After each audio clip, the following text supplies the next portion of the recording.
পুরনো দিন চিরনবীন। বিকেল 4টে থেকে 5টা পর্যন্ত স্টুডিওতে সরাসরি থাকবেন মমতা শঙ্কর, অলকানন্দা রায়, রাজ্যশ্রী ভট্টাচার্য, শর্মিষ্ঠা দাশগুপ্ত সাহা, চৈতালি দাশগুপ্ত, ধ্রুব রায় ও সুতপা বন্দ্যোপাধ্যায়। বিকেল 5টা 10 থেকে গানে গানে পাওয়া যাবে উষা উত্থুপ, মিস জোজো ও রূপঙ্করকে। লোকগানে অভিজিৎ বসু, বাউল গানে কার্তিক দাস বাউল, নাচে রাজীব খান, হাস্য কৌতুকে অনামিকা সাহা, সঞ্চালনায় বিশ্বনাথ। সন্ধে 7:30 থেকে পুরনো দিন চিরনবীনে স্টুডিওতে সরাসরি উপস্থিত থাকবেন তরুণ চক্রবর্তী, ছন্দা সেন, প্রতুতি বন্দ্যোপাধ্যায়, মধুমন্তী মৈত্র, দেবরাজ রায়, ইন্দ্রাণী ভট্টাচার্য, প্রণতি ঠাকুর, সতীনাথ মুখোপাধ্যায়, পদ্মনাভ দাশগুপ্ত এবং রাজীব ভট্টাচার্য ও স্নেহাশিস সুর। পুরনো দিন চিরনবীন, স্টুডিও থেকে সরাসরি শুধুমাত্র ডিডি বাংলায়। 47তম প্রতিষ্ঠা দিবস উপলক্ষে 9ই আগস্ট ডিডি বাংলার বিশেষ অনুষ্ঠান পুরনো দিন চিরনবীন। বিকেল 4টে থেকে 5টা পর্যন্ত স্টুডিওতে সরাসরি থাকবেন মমতা শঙ্কর, অলকানন্দা রায়, রাজ্যশ্রী ভট্টাচার্য, শর্মিষ্ঠা দাশগুপ্ত সাহা, চৈতালি দাশগুপ্ত, ধ্রুব রায় ও সুতপা বন্দ্যোপাধ্যায়। বিকেল 5টা 10 থেকে গানে গানে পাওয়া যাবে উষা উত্থুপ, মিস জোজো ও রূপঙ্করকে। লোকগানে অভিজিৎ বসু, বাউল গানে কার্তিক দাস বাউল, নাচে রাজীব খান, হাস্য কৌতুকে অনামিকা সাহা, সঞ্চালনায় বিশ্বনাথ। সন্ধে 7:30 থেকে পুরনো দিন চিরনবীনে স্টুডিওতে সরাসরি উপস্থিত থাকবেন তরুণ চক্রবর্তী, ছন্দা সেন, প্রতুতি বন্দ্যোপাধ্যায়, মধুমন্তী মৈত্র, দেবরাজ রায়, ইন্দ্রাণী ভট্টাচার্য, প্রণতি ঠাকুর, সতীনাথ মুখোপাধ্যায়, পদ্মনাভ দাশগুপ্ত এবং রাজীব ভট্টাচার্য ও স্নেহাশিস সুর। পুরনো দিন চিরনবীন, স্টুডিও থেকে সরাসরি শুধুমাত্র ডিডি বাংলায়।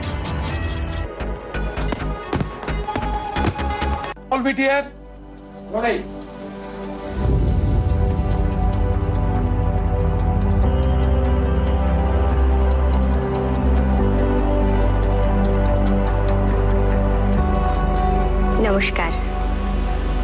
কলকাতা টেলিভিশনের শুভ উদ্বোধনের মুহূর্তে আমাদের সাদর সম্ভাষণ গ্রহণ করুন। অনেক দিন আগের কথা, অনেক অনেক আগে, তবে সেদিনকার উত্তেজনাটুকু মনে আছে।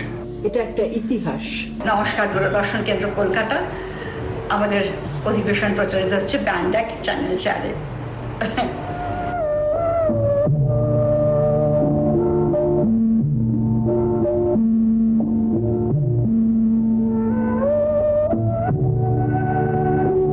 নমস্কার। আসুন আজ একটু অন্য রকম ভাবে শুরু করা যাক। বিশাল এক বাক্স, দরজা লাগানো। দরজা খুললেই চোখের সামনে খুলে যাবে সাদা কালো পৃথিবী। পশ্চিমবঙ্গ সরকার আমাকে একটা বরাত দিলেন যে টিভি কামস টু টাউন, মানে কলকাতায় টেলিভিশন আসছে, এটার উপর একটা তথ্যচিত্র নির্মাণ করতে। তা আমি খুব আনন্দ করেই করেছিলাম।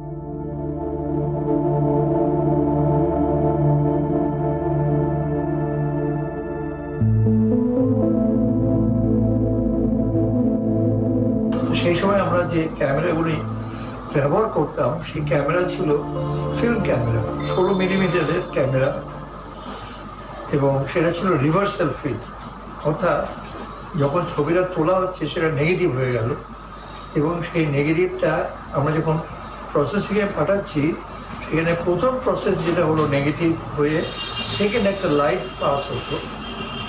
ওই লাইটটা যখন পাস হতো তখনই রিভার্স হয়ে যেত, অর্থাৎ নেগেটিভটা পজিটিভ হয়ে যেত। তখন পজিটিভ পাতে গিয়ে সে ডেভেলপ বেরিয়ে আসতো। আর সাউন্ডটা ছিল নর্মাল সাউন্ড, রেকর্ডিং করা হতো, সেটাকে আবার ট্রান্সফার করা হতো shape Mac, separate magnetic tone যেটা বলে, সেপ ম্যাক। ওই 16 মিলিমিটারের মধ্যেই দেখতে, কিন্তু ওটা ম্যাগনেটিক টেপ।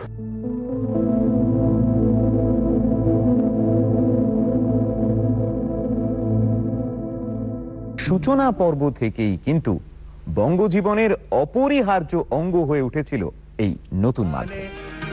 আজ কুসুম ফোটার বেলা, আকাশে আজ রঙের মেলা। চিঠিতে রাজা লিখছেন যে আমি 2-1 দিনের মধ্যেই তোমাদের বাড়ি যাচ্ছি। আমার জন্য তোমার ওই আমায় করেছো একই চঞ্চল বেউভল দেশাহারা সুরে আকাশে দূরদর্শনও সেজে উঠত নানা স্বাদের নানা ধরনের অনুষ্ঠানে। প্রবাদ প্রতিম উদয় শঙ্করের ইন্টারভিউ নিচ্ছেন Shambhu Mitra. 52 years you have been working as an active artist. And my God, it's quite some time. And you have been honored by so many great people of our country. They understood because they have been so much in Europe and they knew about Europe and they realized what it was I was doing, you know. বিশ্বজননী Mother Teresa তার একমাত্র studio ইন্টারভিউটা দিয়েছিলেন এই দূরদর্শনের ফ্লোরেই, এবং সেটাও একেবারে প্রতিষ্ঠার বছরে। আর সেই বিরল সাক্ষাৎকারটি নিয়েছিলেন প্রখ্যাত চিত্রকার এবং তার অন্যতম জীবনীকার Desmond ডয়েগ। It's 25 years now since your congregation, the Missionaries of Charity, were officially established, but the work started much earlier, didn't it? Actually, it started in 1948, 21st of December, when first time I went to the slums. You have been given many awards, Mother. I think to list them would be too long, there's so many. But you have been given the Padma Shri. I think you were the first non-Indian, although you are an Indian citizen now, Mother. Yes. No, they have the recognition that the poor are existing, that the poor are our brothers and sisters. They have to use somebody, so they are using me to make that contact. But I think it's the recognition that there are the people, that they are in the world people who need love, who need care, who have to be wanted, who have to be taken care, the sick and the dying and the crippled. And that recognition, I think, is spreading peace. আসলে সেই সময় দূরদর্শনের সাক্ষাৎকারের একটা নিজস্ব ধারা ছিল, মানে যিনি ইন্টারভিউ দিতেন এবং যিনি ইন্টারভিউ নিতেন দুজনেই ছিলেন স্ব ক্ষেত্রে দিকপাল। Why and how did you decide to take on every element of the film one by one?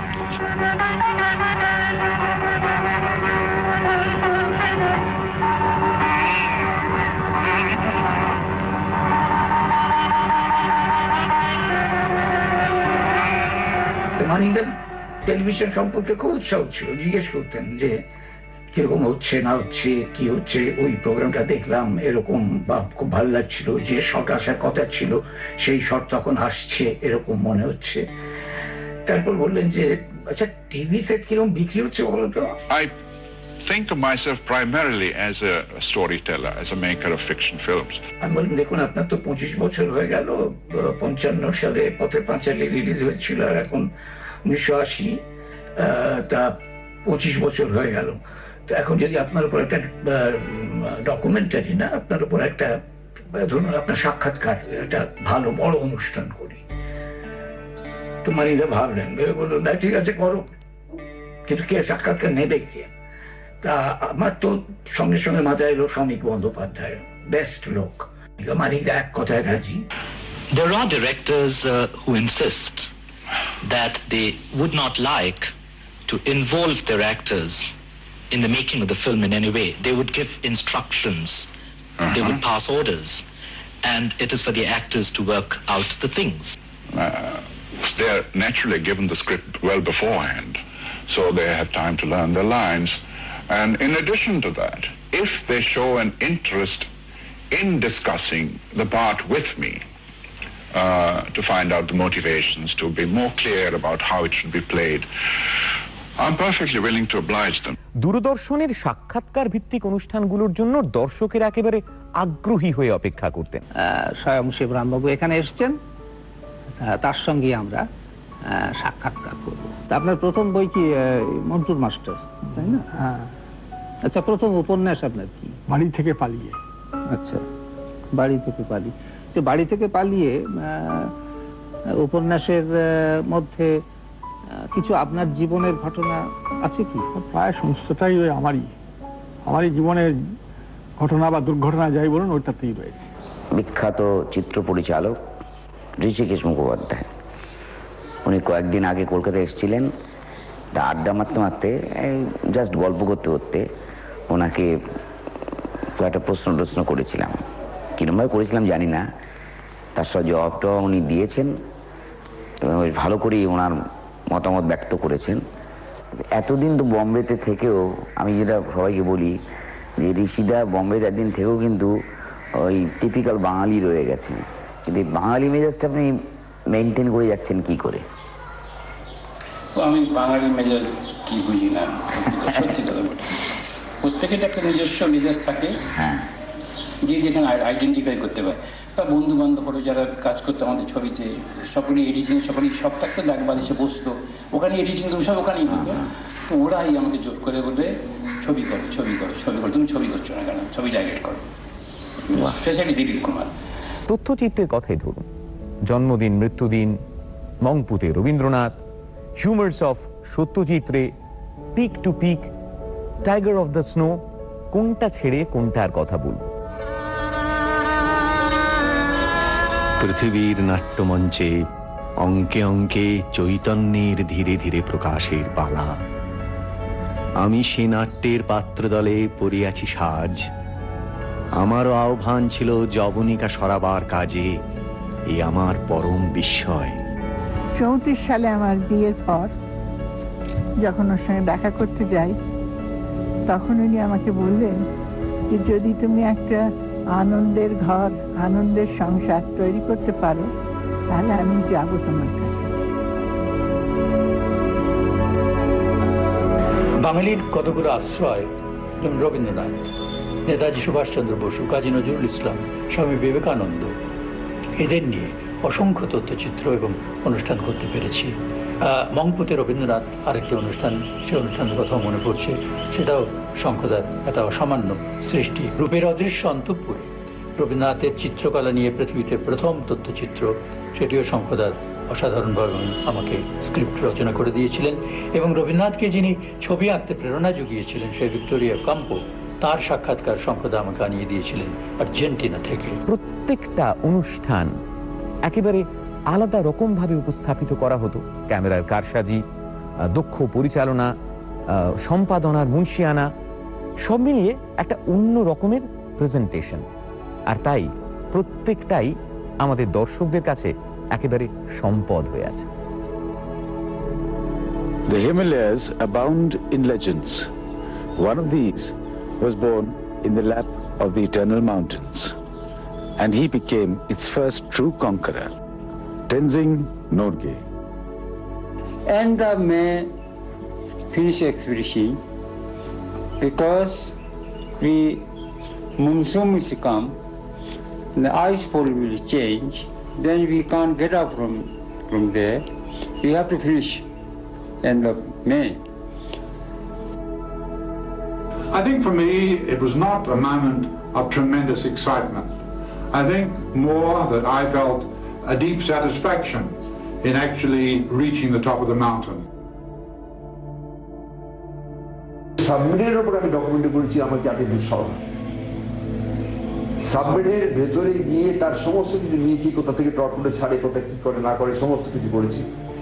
সাবমেরিনের বে অফ বেঙ্গলের সেন্টার, যে প্রথম বে অফ বেঙ্গলের মাঝখানে কেউ দেখা যাচ্ছে না, শুধু সাবমেরিন দাঁড়িয়ে আছে। আমরা যাব শুধু গিয়ে, তার নাম দিয়েছিলাম ডাইভ ডাইভ ডাইভ। সে 3 বার ডাইভ দেবে, 3 বার উঠবে। সেটা আমি ওই জাহাজে করে গিয়েছিলাম, জাহাজ থেকে নেব।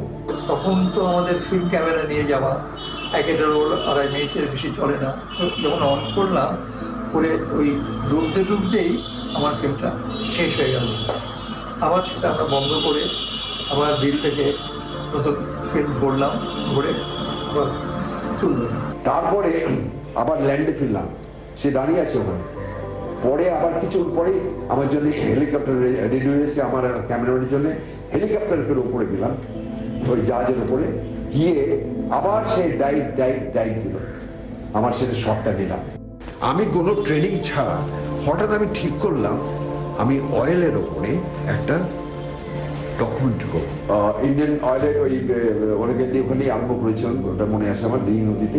ইন্ডিয়ান অয়েলের যে একটা কি বিরাট ইতিহাস, স্পেসিফিক সার্ভে থেকে তারা স্টাডি করছে কোথায় আছে, সেখানে গর্ত করে দেখছে আজকে না, তারপরে সেখানে করতে আরম্ভ করলো, অয়েল করেছে। বাঙালিদের কাছে খেলা বললেই সব খেলার সেরা বাঙালির খেলা তুমি ফুটবল। সেই 70-এর দশক জুড়ে বাঙালির প্রাণ ভোমরা হলো ওই চামড়ার গোলকটা। আর কি সমস্ত অসামান্য ম্যাচ! আমার তো মনে পড়ে যাচ্ছে 1977 সালের 24শে সেপ্টেম্বরের কথা। মোহনবাগান ও কসমস ক্লাবে দুটি প্রতিদ্বন্দ্বিতার আসরে সেই আসরে গোটা কলকাতা স্বপ্নটাকে মানুষটিকে চোখের সামনে জয়গান্ত দেখতে পেল। ইডেনের সবুজে সেদিন মুখোমুখি ঐতিহ্যবাহী মোহনবাগান কসমস ক্লাব, আর সেই ক্লাবের মূল আকর্ষণ ফুটবল সম্রাট পেলে। এবং সেই ম্যাচেরও সরাসরি সম্প্রচার কিন্তু হয়েছিল এই দূরদর্শনে।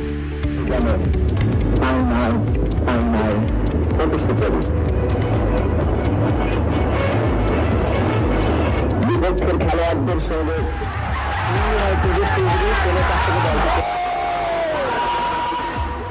তখন আমরা ইডেন গার্ডেন্সে ছবি তুলেছিলাম এবং সকালবেলা গিয়ে তাদের কাছ থেকে একটা নিয়েছিলাম যে পেলে যখন ফিরে আসবে ওই মানে খেলার যে ধুলো বালি কাদা লাগানো অবস্থায় যত উনি থাকেন সেই অবস্থায় আমরা ইন্টারভিউটা নেব। যা হয় আর কি, পেলে একজন ভিআইপি লোক, পুলিশ তাকে তাড়াতাড়ি করে গার্ড করে নিয়ে গ্র্যান্ড হোটেলে চলে এসছে। আমরা যখন এলাম তখন অনেক দেরি। ওনার সেক্রেটারি বললেন যে না, উনি তো অনেকক্ষণ অপেক্ষা করেছিলেন, যে উনি চাকরিতে চলে গেছেন। ইন্টারভিউ তো হয়ে গেল এবং কাদামাখা সেই ছবিটা পেলাম। আর এই ফাঁকে আপনাকে একটা ইন্টারেস্টিং কথা জানিয়ে রাখি। একটু আগেই বললাম না যে দূরদর্শনের পথ চলা শুরু হয়েছিল 1975 সালের 9 আগস্ট, মানে আজকের দিনে। কিন্তু তারও আগে 1974 সালের ডিসেম্বর মাসে কিন্তু দূরদর্শনে একটা ক্রিকেট ম্যাচের সম্প্রচার দেখেছি আমরা। এবং সেই ক্রিকেট ম্যাচে ইডেন গার্ডেন্সে ওয়েস্ট ইন্ডিজ বনাম ভারতের তৃতীয় টেস্ট। তখন আমরা দিল্লিতে কাজ করতাম। দিল্লি থেকে ওই ভ্যান আমরা টেলিকাস্ট, সেটা এখানে এসে টেম্পোরারি স্টুডিও সেট আপ করে আমরা টেলিকাস্ট করেছিলাম। একটা টেম্পোরারি স্টুডিও আকাশবাণী ভবনের ছাদে হয়েছিল, স্থাপন করা হয়েছিল। 12 কিলোমিটার রেডিয়াস ছিল তখন পুরো কলকাতায়। তখন ইস্ট ইউরোপিয়ান কান্ট্রিজ থেকে শুধু টেলিভিশন সেট পাওয়া যেত, এখানে ম্যানুফ্যাকচার হতো না, ব্ল্যাক অ্যান্ড হোয়াইট ছিল তখন সবই। তো আমরা কিছু এনেছিলাম সেট, কিছু কিছু জায়গায় আমরা সেগুলো বসিয়েছিলাম এবং 4 দিন টেলিকাস্ট পরে বেশ ভালো এনকারেজিং রেজাল্ট পাওয়া যায়। এবং তারপর ফরমালি রাগা স্টুডিওতে ওপেন হয়েছিল পরবর্তীকালে। বাঙালির কথা বলতে গেলে আরো দুটো জিনিসের কথা না বললেই নয়, আড্ডা আর গান।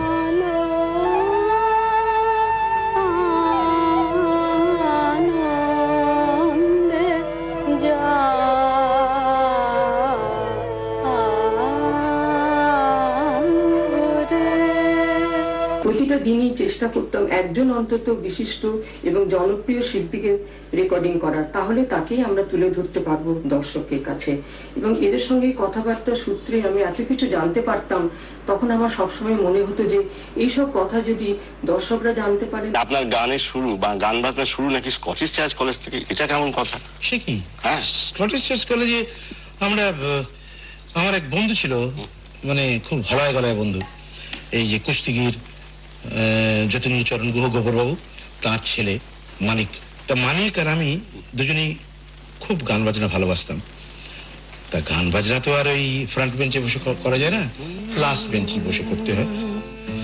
With my arms awake, I hold your smiling face.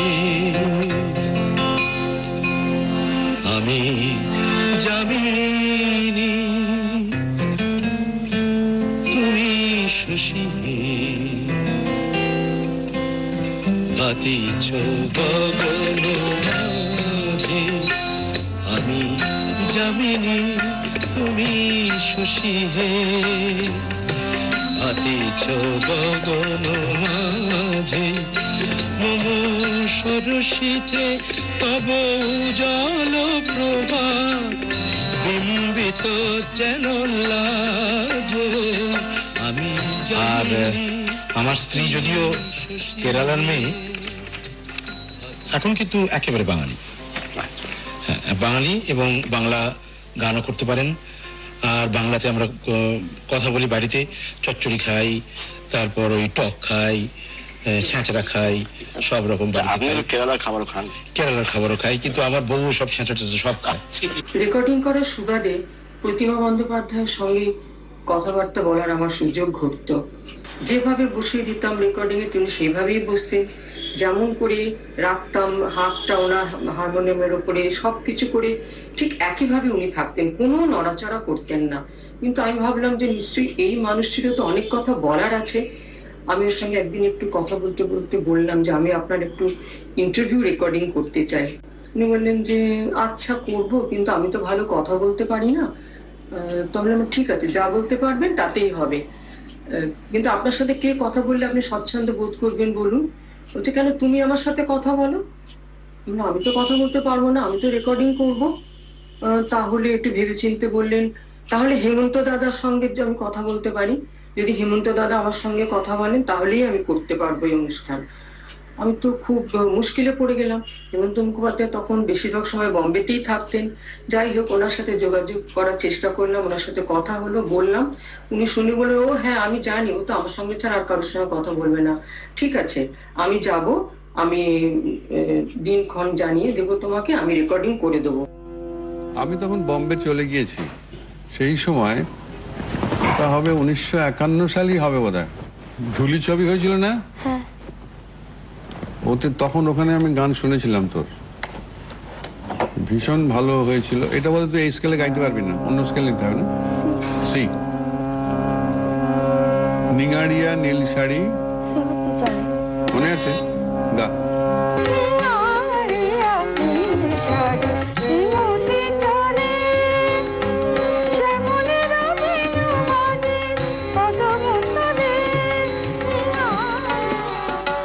মুছে যাওয়া দিনগুলি আমায় যে পিছু ডাকে, স্মৃতি যেন আমার হৃদয়ে বেদনার রঙে রঙে ছবি। এই দূরদর্শনের পর্দাতেই কথায় ও সুরে এবং সুর ও সুরকার, এই দুটো অনুষ্ঠানে কত যে দিকপাল মানুষ অংশ নিয়েছেন সে কথা আর বলার নয়। সত্যি আজও স্মৃতি খুঁড়ে সেই সমস্ত দিনগুলো মনে করতে ইচ্ছে করে। শুধু গানের দিল লাগন গান শোনাবার, শুধু গানের দিল লাগন গান শোনাবার, এ তিথি শুধু গো যেন দক্ষিণ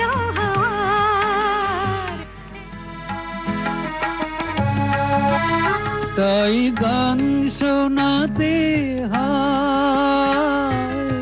কণ্ঠ কেঁপে যায়, তাই গান শোনাতে হয় কণ্ঠ কেঁপে যায়, তারে হাসি মুখে যেতে দাও, শেষবার শুনে নাও।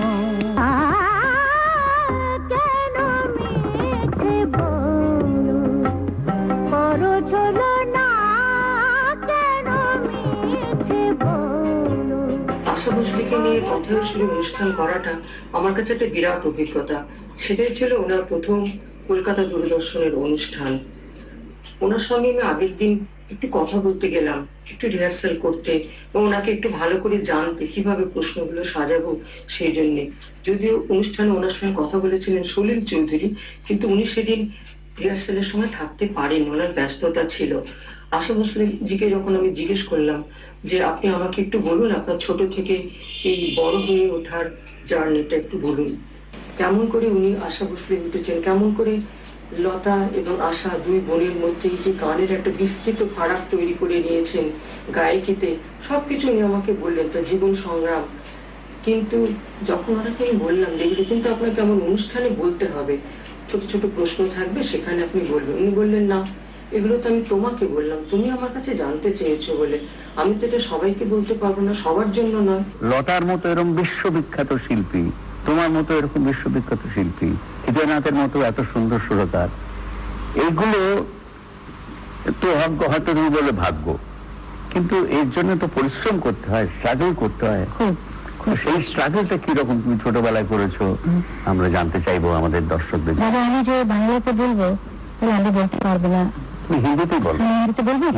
अगर हमको पिताजी बहुत कुछ दे के जाते तो शायद हम लोग कुछ नहीं बनते। सही बात। जैसे हमारे बच्चे नहीं बन पाते, सही बात। जो बड़े आर्टिस्ट के बच्चे सब नहीं बनते हैं, क्योंकि बच्चों को जब सब मिल जाता है तब वो कुछ नहीं बनते। उसका भैरू समझ में नहीं। আর সেই সময়কার দিকপাল সমস্ত জ্যোতিষ্কদের পদধূলিতে ধন্য হয়েছে এই স্টুডিওর ফ্লোর এবং সেট।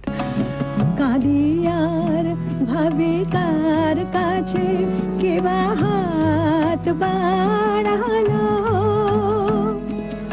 আমারও আকাশে ঝিম ঝিম করে আধারো কালো।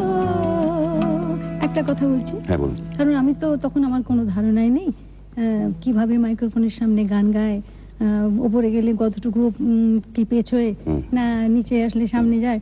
তো যিনি রেকর্ডিস্ট ছিলেন তিনি আমায় এমন ধমকালেন, বলে এই তুমি খবরদার এদিকে নড়বে না, ওদিকে নড়বে না, এদিকে নড়বে না। আমি তো ঘাবড়ে গেলাম আর খুব রেগেও গেছি। বললো তুমি গানের মধ্যে মধু উতু সব কি, আবার উতু সব কি বললে? আমার এত রাগ ধরে গেল।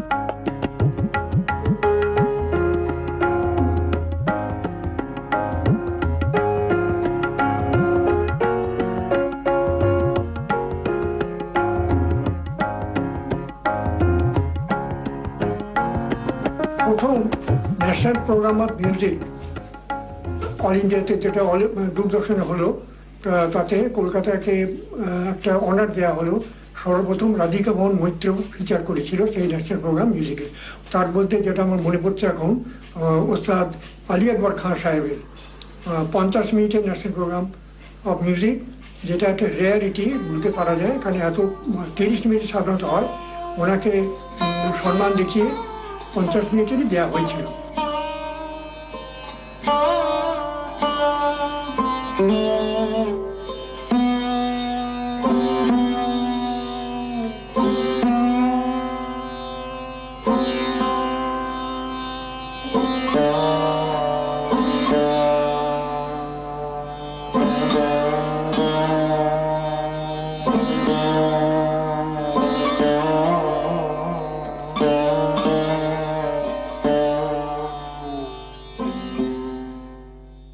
আচ্ছা আপনি বলুন, আড্ডা নিয়ে কথা হবে অথচ নববর্ষের বৈঠকের কথা হবে না, তা কি কখনো হয়?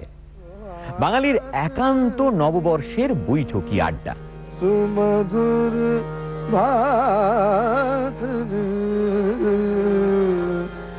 সুখদান বরদান মাতরম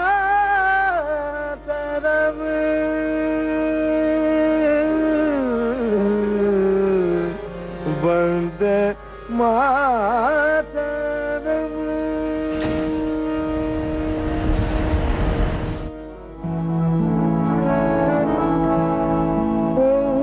বাংলার মাটিতে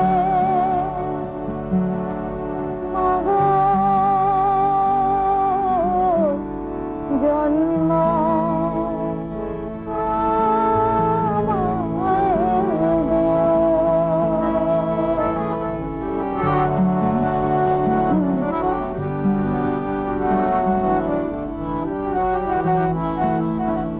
শুভ নববর্ষ। শুভ নববর্ষ। আপনাদের সবাইকে এই নববর্ষের আন্তরিক প্রীতি এবং শুভকামনা জানিয়ে আমরা শুরু করি এবারের নববর্ষের বৈঠক।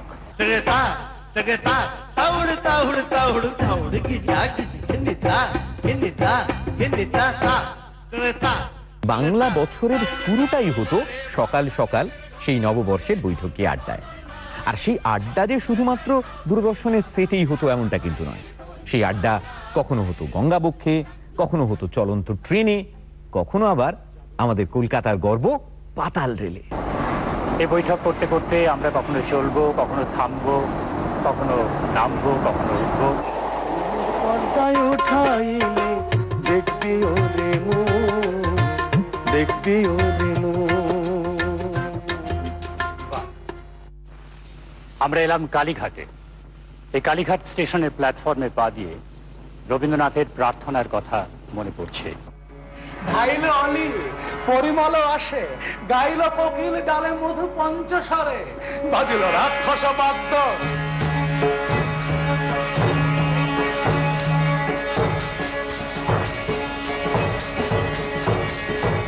নমিল রক্ষস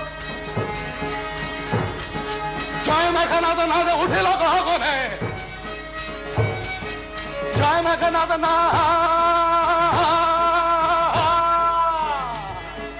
উঠিল গগনে, রতরসী বিকাশনে বসিলা হরসে দম্পতি।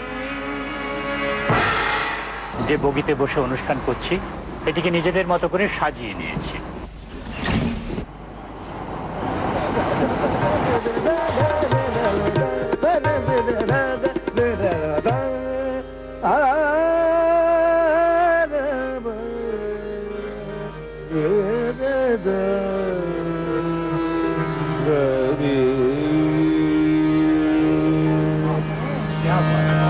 অসাধারণ অসাধারণ। নববর্ষের বৈঠক যখন শুরু করি তখন আমার মূল ভাবনা ছিল যে বাঙালি নববর্ষকে একটি ধর্মনিরপেক্ষ উৎসব হিসেবে গ্রহণ করবে।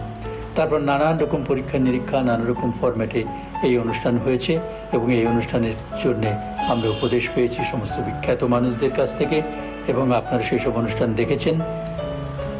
এখন আর সেসব অনুষ্ঠানের কথাতে যাব না, তো একটা কথা বলবো যে ভালো লেগেছিল যে একটা সময় নববর্ষ বলতে যেমন হালখাতা আর গঙ্গা স্নান এই ছিল, কিন্তু পরে তারপর দেখা গেল যে বিভিন্ন জায়গায়, বিভিন্ন পাড়ায় পাড়ায়, এমনকি বিভিন্ন প্রদেশে বৈশাখী বৈঠক বলে অনুষ্ঠান হচ্ছে, সকালবেলায় শোভাযাত্রা বেরোচ্ছে, নববর্ষের আড্ডা বলে অনুষ্ঠান হচ্ছে, অন্য প্রদেশ থেকেও আমি আমন্ত্রণ পেয়েছি। তার ফলে বাঙালি এটাকে একটা উৎসব হিসেবে মেনে নিল, সেটা নিশ্চয়ই একটা গভীর তৃপ্তি।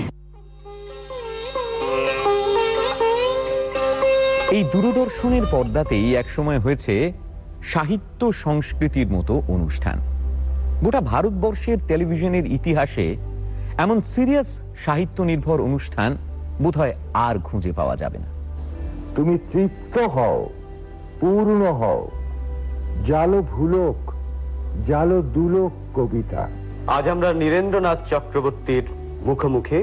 যে কবিতা নিজের সঙ্গে কথা বলেন, আর আমরা যারা পাঠক তারা আসলে আমরা বাইরে থেকে আড়ি পেতে সেই কথাগুলো শুনে নিচ্ছি, কিন্তু এটাতে আমি বিশ্বাস করি না। তিনি ভালো লিখতে পারেন, তিনি এই বিপদটাকে এড়িয়েও লিখতে পারেন। আমি যদি কোনো কোনো জায়গায় ব্যর্থ হয়ে থাকি, নিশ্চয়ই হয়েছি, অনেক জায়গাতেই হয়েছি, এটাই কিন্তু প্রমাণ করবে না যে আসলে লোকের কাছে পৌঁছানোটাই একটা খারাপ ব্যাপার। ওটা বুঝতে হবে ওটা আমার ব্যক্তিগত একটা ইনঅ্যাডিকুয়েসি, আমার একটা ব্যক্তিগত অসাফল্য। আমি সকল সুখ মিথ্যে মানি, তোমার সুখ পূর্ণ হোক কবিতা। আমি নিজের চোখ উপড়ে আনি, তোমাকে দিই তোমার চোখ ফোটাতে। দূরদর্শন বিচিত্রা নামে একটি পত্রিকা চালু করতে পেরেছিলাম, বাংলা এবং ইংরেজি দুটি এডিশন বেরোতো, মাসিক পত্রিকা। এটা দূরদর্শনের বিভিন্ন অনুষ্ঠানের খবরাখবর থাকতো, বিভিন্ন আলোকচিত্র থাকতো, সেই সঙ্গে থাকতো বিভিন্ন লেখাও। আমি তোমাদের রাঙা রাস্তার ধারে, তোমাদের বুড়ো বটের তলায়, গোয়ালপাড়া থেকে দই নিয়ে এসে গ্রামে গ্রামে দূরে দূরে বেচে বেড়াবো।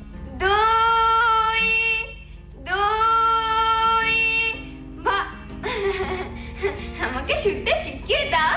হায় পোড়া কপাল, বলি এ সুরও কি শেখবার সুর? না না, ও আমি শুনতে ভারী ভালো লাগে। আসলে রবীন্দ্রনাথের ডাকঘরের সঙ্গে দূরদর্শনের সম্পর্ক খুবই নিবিড়। দেখো বাবা অমল, পাহাড় পর্বত অরণ্য এদের আমি ভয় করি না, কিন্তু তোমার এই বিষয়টি আর তার সঙ্গে সেই যদি কবিরাজটি আসে তাহলে আমার মন্তব্যকে হার মানতে হবে। না না পিসমশাই, তুমি কবিরাজকে কিচ্ছু বলো না, এখন আমি এইখানেই শুয়ে থাকবো, আমি কিচ্ছু করবো না। মানিদার কাছে যতটা ফ্রি ছিলাম শম্ভুদার কাছে ততটা নয়, যদিও তুমি আমাকে খুব স্নেহই করতেন, কিন্তু তখন আমি বৌদিকে বললাম, আচ্ছা বৌদি, আপনাদের ডাকঘরটা করা যায় না? ওটা অবশ্য 1973-এর প্রোডাকশন, বহুরূপের। তখন আমাদের ব্ল্যাক অ্যান্ড হোয়াইট, কালার তো নয়, ব্ল্যাক অ্যান্ড হোয়াইটে। তা বৌদি বললেন হ্যাঁ হ্যাঁ করা যায়, করা যায়। আর এটাতে শম্ভুদা করতেন ঠাকুরদার পার্ট, সুতরাং ওটা করলে শম্ভুদা থাকবেনি, আর শম্ভুদার অভিনয়টাও দেখা যাবে। পাখির রঙে, আকাশের রঙে, পাহাড়ের রঙে সে যেন একেবারে একটা কাণ্ড হয়ে গেছে। পাহাড়ে ঝর্ণা আছে? বিলক্ষণ, ঝর্ণা না থাকলে চলে। সে একেবারে যেন যেন হিরে গালিয়ে ঢেলে দিচ্ছে। আর তার সে কি নৃত্য! ওই নুড়িগুলোকে ঠুমঠাম করে বাজাতে বাজাতে একেবারে কলকল কলকল ঝরঝর ঝরঝর করতে করতে ঢল। এছাড়াও আরো সমস্ত অসামান্য নাটক মঞ্চস্থ হয়েছে এখানে।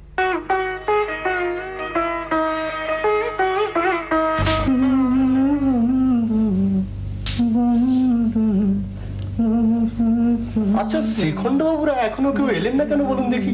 শুনলাম ঈশেন বাবু নাকি ওদেরকে ইনসাল্ট করেছেন। কিরকম ইনসাল্ট করলাম? কিরকম? একটা কথা বললেই হলো। এই তো জনার্দন বাবুই সাক্ষী আছেন, কোথায় ইনসাল্ট হলো তা উনিই বলুন। কই, তেমন তো কিছু বলা হয়নি, শুধু স্বার্থপর মরকট বলা হয়েছিল। তা ওরা যেমন অসহিষ্ণু ব্যবহার করছিলেন, তাতে ওরকম বলাটা কিছুই অন্যায় হয়নি। নাট্য চর্চাও যে একটা স্বতন্ত্র ধারা তৈরি করতে পারে সেটা কিন্তু দূরদর্শন দেখিয়ে দিয়েছে। কে জানে কেমনে, কে জানে কেমনে, কে জানে কেমনে। বলো।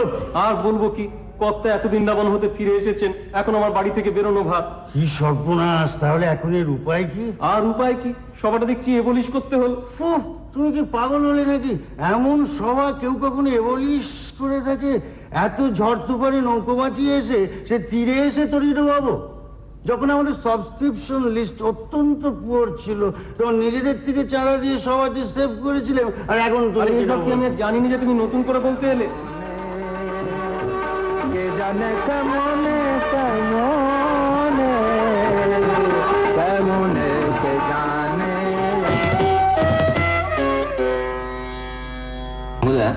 আমরা এখানে চারজন এসেছি আজকে আপনার কাছ থেকে অভিনয় সম্পর্কে কিছু জানতে এবং শিখতে। বললাম, শম্ভুদা, একটা অভিনয় শিক্ষার আসর গোছের করি, সেটাতে যদি আপনি বলেন তাই ঠিক আছে, এসো কথা হবে। সহজে তো শম্ভুদা রাজি হন না। শম্ভুদা আগে ভাগে সমস্ত কিছু ঠিকঠাক করে নিয়ে কিভাবে হবে না হবে, কারা কারা থাকবে অভিনয় শিক্ষার আসরে, কে কে উপস্থিত থাকবে, উনি বলেন তোমাকে কিন্তু থাকতে হবে, তুমি যদিও ধেড়ে ছাত্র। আমরা সকলে মিথ্যে কথা বলি তো জীবনে, একটু একটু মিথ্যে কথা, কেউ কেউ হয়তো একটু বেশি, কিন্তু বলি। আর এই যখন বলি তখন তো বেশ অভিনয় করি। হ্যাঁ, যাকে দেখতে একদম ভালো লাগছে না সেও যখন এসে পড়ে তখন এই যে আসুন আসুন এরকম বলি। যে উঠে গেলে পরে বাঁচি তাকেও বলি কি চা খাবেন নাকি, এরকম তো করি আমরা। তা যদি হয় তাহলে তো আমরা অভিনয়ে জানি। সুতরাং এইভাবে এই বড় বড় মানুষকে আনতে পেরেছি দূরদর্শনে। এই সুযোগটা দূরদর্শন আমাকে দিয়েছে। আমিও তাদের সঙ্গে ব্যক্তিগত সম্পর্কটা খুবই ভালো ছিল বলে, তারা প্রশ্রয় দিতেন বলে, স্নেহ করতেন বলে তারাও আমার কথায় এসেছেন। কম বড় কথা নয়। আন্ডার অ্যাক্টিং যত কম করবে, পুরোটা বলবে না। আমরা এখন তার পেছনে মানে ভিকিরির মতন দৌড়ানো, একটা স্টান্ট ভিক্ষে দে বাবা, একটা স্টান্ট ভিক্ষে দে বাবা, এই একটা মুশকিল আছে। অথচ মজা হচ্ছে যে এইসব কথা যারা বলেন তাদের ভালো লাগে কখন, তখন দেখেছি ওই যাকে আমরা খুব করি, ওই রিয়ালিস্টিক অভিনয়ে ঠিক মনে হয় যে চরিত্রটা ওই লোকটাই যেন সেই চরিত্র, এইরকম দেখলে আবার তাদের ভালো লাগে। এছাড়াও ক্লোজ আপ অনুষ্ঠানেও কখনো ইন্টারভিউ নিচ্ছেন কোনো সাংবাদিক অথবা কোনো প্রখ্যাত চলচ্চিত্র গবেষক, এবং তাদের প্রত্যেকের উপস্থিতি গোটা অনুষ্ঠানটাকে একটা ভিন্ন মাত্রায় নিয়ে যেত। জাস্ট দুটো তিনটে লাইন করি, তাহলে দেখবেন যে প্রথমটাই করছি যেটা, সেটা হচ্ছে খুব স্বাভাবিক অভিনয়ের ধারা, যেটা ওই বদ্ধ জলার ধারে ধোঁয়ার কুণ্ডলী, পচা হাড়ের দুর্গন্ধে বাতাসে নিজের নিঃশ্বাস পর্যন্ত আটকে আসছে। বিকট কুকুরের ঘেউ ঘেউ শব্দে পরিত্যক্ত প্রান্তরের স্তব্ধতা ভঙ্গ হচ্ছে, প্রভাতের সর্বাঙ্গে ঘা, পুঁজ পড়ছে। এটা হচ্ছে একটা নর্মাল লেভেল। আপনি দেখলেন এখানে স্ট্রেস অ্যাকসেন্ট কোথাও পড়লো না, কিন্তু বক্তব্যটা ক্লিয়ার হলো। আচ্ছা, এইবার দেখুন সেম জিনিস থিয়েট্রিক্যালি আমি তৎকালীন যুগে দেখেছিলাম যখন আমরা ছাত্র ছিলাম। ওই বদ্ধ জলার ধারে ধোঁয়ার কুণ্ডলী, পচা হাড়ের দুর্গন্ধে বাতাসে নিজের নিঃশ্বাস পর্যন্ত আটকে আসছে, বিকট কুকুরের ঘেউ ঘেউ শব্দে পরিত্যক্ত প্রান্তরের স্তব্ধতা ভঙ্গ হচ্ছে, প্রভাতে সর্বাঙ্গে ঘা, পুঁজ পড়ছে। দেখুন এটাও কিন্তু একটু থিয়েট্রিক্যাল অ্যাক্টিং। ধরুন এখানে স্ট্রেস, অ্যাকসেন্ট, ডেলিভারি আপনি দেখছেন বিশেষ মাপে বলা হচ্ছে।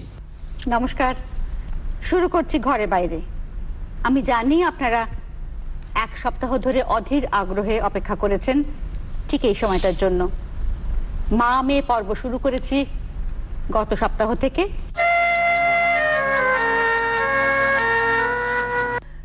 মুভমেন্ট দেখান বা কিছু করেন, সেটা আমি হাজার চেষ্টা করলেও পারি। তাহলে মাসি মাসি হ্যাঁ, সুতরাং মাই করুন, করো, মুখ করতে করো, তুমি একটু কিছু দেখাও, একটু কোনো হাতের মুভমেন্ট, একটু মুদ্রা বা সুন্দর সুন্দর কিছু। হ্যাঁ, ওই দিনাকনাথিন, হ্যাঁ দিনাকনাথিন করো, দিনাকনাথিন, দিনাকনাথিন, দিনাকনাথিন, দিনাকনাথিন, দিনাকনাথিন, দিনাকনাথিন, দিনাকনাথিন, দিনাকনাথিন, দিনাকনাথিন, দিনা। যমুনারি তীরে কে গো চলে ধীরে ধীরে, চাহে পিছন পানে ফিরে, সে যে কোন শহরের রানী। দিনাকনাথিন, দিনা, দিনাকনাথিন, দিনা। এই জিনিসগুলো, আর সেটা কল্পনা সিনেমায় দেখলে মানে অসাধারণ। 90 ছুঁয়ে ছুঁয়ে অমলাশঙ্কর বসে বসে নৃত্য ভঙ্গিমা দেখাচ্ছেন। এইসব অভিজ্ঞতাগুলো একদম কাছে, তার পাশে আমি বসে রয়েছি। এইগুলো কিন্তু দূরদর্শন আমাকে দিয়েছে। এই প্রসঙ্গে আরেকটি মঞ্চ শিল্পের কথা বলতেই হবে। ভারতের নাট্যশাস্ত্র অনুযায়ী নৃত্য এবং নাটক দুয়ের মধ্যে একটা গভীর সম্পর্ক রয়েছে।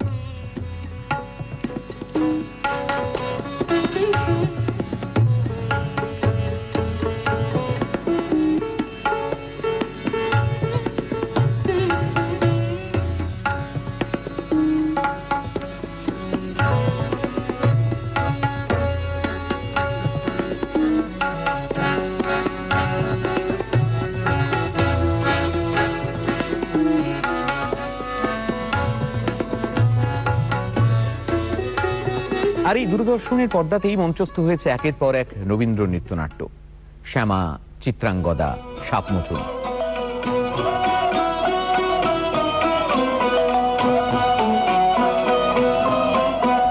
আর সবশেষে বলবো যে মাত্র কিছুদিন আগে আমাদের ছেড়ে চলে গেছেন নৃত্যশিল্পের যে প্রবাদ প্রতিম শিল্পী অমলাশঙ্কর। তার সামান্য ক্ষতিও কিন্তু এই দূরদর্শনের পর্দাতেই দেখেছি আমরা।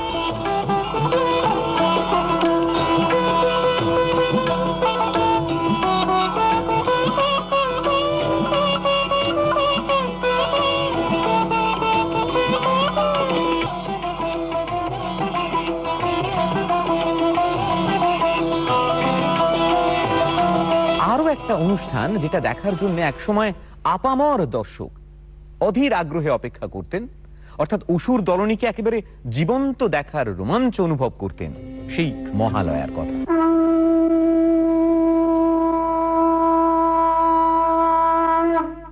অপূর্ব স্ত্রী মূর্তি মহাশক্তি, দেবগলের অংশ সম্ভূতা, দেবগলের সমষ্টিভূত তেজপিণ্ড, এক বরবর্ণিনী শক্তি স্বরূপিণী দেবী। সর্বপ্রথম কালার মহালয়া বোধহয় 1984 হয়েছিল। তো সেটা ক্রোমা কি ইউজ করা হয়েছিল সর্বপ্রথম, এবং এটা টোটালি 100% ইন হাউস প্রোডাকশন ছিল এবং low budget in house production. এতে আমরা কি ক্রোমা কি খুব ভালো রেজাল্ট আমরা পাই। তারপরে যে সমস্ত স্পেশাল এফেক্ট করতে গিয়ে আমরা ড্রাই আইস নিয়ে স্মোক তৈরি করি, যেগুলো আমরা পড়ি ওতে। এরপর কিছু ফিল্ম ইনসার্ট করা হয়েছে তাতে।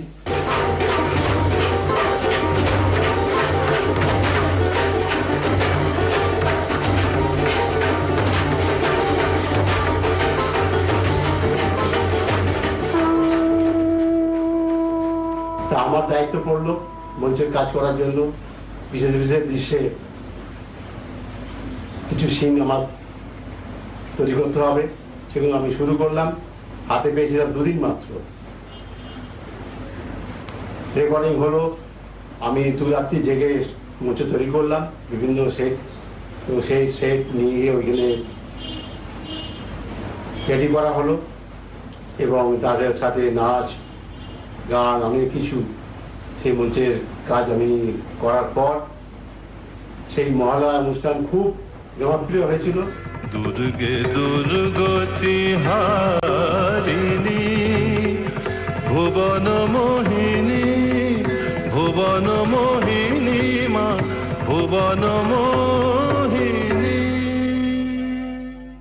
সুযোগ পেয়েছি দূরদর্শনের পর্দায় মহালয়ার অনুষ্ঠানে দুর্গার চরিত্রে অভিনয় করার, সেই 1994 থেকে। এবং সেই অনুষ্ঠান যে আজও আপনাদের এত প্রিয় এবং এত ভালো লাগার, তার জন্যে আমার সশ্রদ্ধ প্রণাম এবং অনেক কৃতজ্ঞতা দূরদর্শনের কাছে। তখন মহালয়ার প্রোগ্রাম করতেন জগন্নাথ দা, ইন্দ্রাণীদি। তারা মূলত মিউজিক্যাল ডান্স ড্রামা ফর্মে বহুদিন করেছেন। তারপর আবার যখন আমাকে মহালয়ার অনুষ্ঠান করতে বলা হলো, তখন আমি একটু ফিল্মের মতো করে ডায়ালগ দিয়ে ফিল্মের মতো করে দুর্গে দুর্গতি নাশিনী বলে একটি অনুষ্ঠান করি, যেটি নৃসিংহ প্রসাদ ভাদুরী তার স্ক্রিপ্ট করে দিয়েছিলেন। আর ফিল্ম স্টুডিওতে গিয়ে আমাদের অভিযান নিয়ে গিয়ে ফিল্মের যারা টেকনিশিয়ান তাদেরকে নিয়ে আমরা সেই অনুষ্ঠানটি করেছিলাম। দূরদর্শনের প্রতিটি অনুষ্ঠান যে সমস্ত দর্শকের কাছে চিত্তাকর্ষক এবং পছন্দসই হয়ে উঠত, তার কারণ দূরদর্শন বিশ্বাস করে যে একটা অনুষ্ঠান আসলে পারস্পরিক আদান প্রদানের মধ্যে দিয়ে হয়, সেটা কেবলমাত্র একতরফা নয়। আর সেই কারণেই দর্শকের দরবারের মতো একটা অনুষ্ঠান সাংঘাতিক জনপ্রিয় হয়ে উঠেছিল, যেখানে দর্শকেরা তাদের মনের কথা জানিয়ে চিঠি লিখতেন, আর সেই চিঠিটা পাঠ করতেন সঞ্চালক।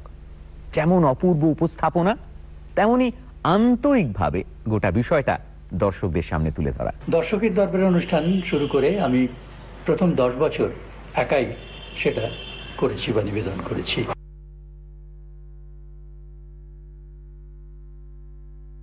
আজকে আপনি আমাদের বিশিষ্ট দর্শক, আমরা চিঠিপত্রে ঢুকি। মানে আজকে একদম প্রত্যক্ষ অভিজ্ঞতা হবে, আমরা চিঠি পড়ি এবং উত্তর দিই। প্রথম চিঠি লিখেছেন সাধন দাস, মুর্শিদাবাদ ভৈরবটোলা থেকে।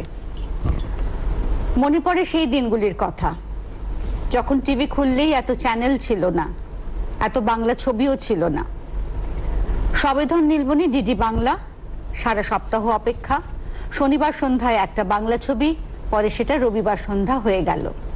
ডিডি বাংলার কাছে আমরা এই ধরনের ছবি বেশি প্রত্যাশা করব না, তো কার কাছে করব? ভালো ভালো লিখেছেন না? খুব সুন্দর চিঠিটা, খুব সুন্দর। সাধনবাবুকে বলি যে স্মৃতি ধরে রাখা সত্যি খুব অসাধ্য সাধন, বিশেষ করে এই জেড যুগে। এবং আপনি এত সুন্দর করে আমাদের সেই 1975 সালের কথা লিখেছেন যে আমাদের আবারও মনে করিয়ে দিলেন স্মৃতি সতত সুখের। এখনো মানুষ দর্শকের দরবারের কথা বলে। তো সেই সময় কি হলো, যখন আমরা চিঠি বাঁচতে শুরু করলাম, মানে বিভাসদা বললেন যে চিঠিটা তোমরা নিজেরা বাঁচবে, তো একটা সপ্তাহে শাশ্বতী, একটা সপ্তাহে আমি। তখন কি মজার ব্যাপার জানেন, যে এভরি 10 চিঠি আমরা কি প্রশ্ন উত্তরের সম্মুখীন হতাম, উত্তর দিতাম না, কিন্তু কি প্রশ্নের সম্মুখীন হতাম জানেন? শাশ্বতী আর চৈতালি কি 2 বোন? সেই 75 থেকে দূরদর্শনের সঙ্গে আমি আর চৈতালি।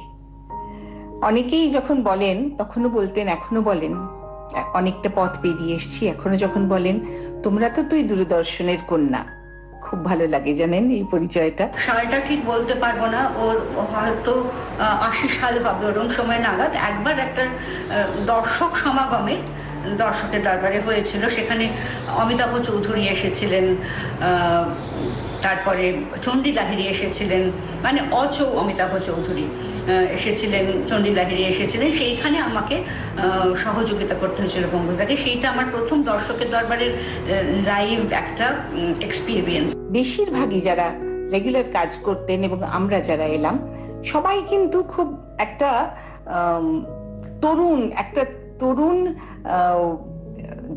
তরুণের জনসমাবেশ সেখানে হলো। সবাই একঝাঁক নতুন প্রাণ, খুব উৎসাহ নিয়ে হই হই করে আমরা কাজ করি। টেলিভিশনের যে সংস্কৃতি, অডিও ভিজুয়াল যে সংস্কৃতি আজকে চালু হয়েছে, বিভিন্ন চ্যানেলের মাধ্যমে আপনারা যেটা পাচ্ছেন, তার কিন্তু ভিত আমরাই প্রথম কলকাতা দূরদর্শন থেকে তৈরি করি। তারপর নানান পরীক্ষা নিরীক্ষা এবং বিবর্তনের মধ্যে দিয়ে এগিয়ে চলেছে। ছোটদের অনুষ্ঠানেও কিন্তু দূরদর্শন তার নিজস্ব জায়গা করে নিয়েছে। চিচিং ভাগ আর হরেক রকম্বা এই দুটো প্রোগ্রাম দিয়ে আমার প্রফেশনাল জীবনের শুরুয়াত। চিচিং ভাগ নাম দিয়েছিলেন বিপাশ চক্রবর্তী, আর হরেক রকম্বা নাম দিয়েছিলেন সত্যজিৎ রায়।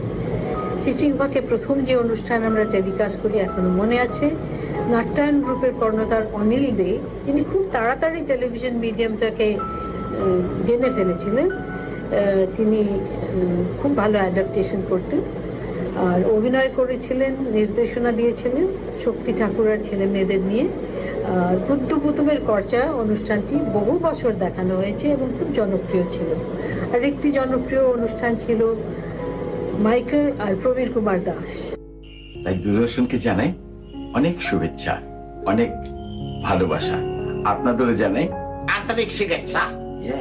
চিচিং পাকের সেই মাইকেলের আসর কিংবা হরিকর কম্বা অথবা টেলিস্কোপ, এমনকি তরুণ মনের খোরাক জোগাতে ইউথ টাইম, প্রত্যেকটা নিজস্ব বৈশিষ্ট্যে অনন্য।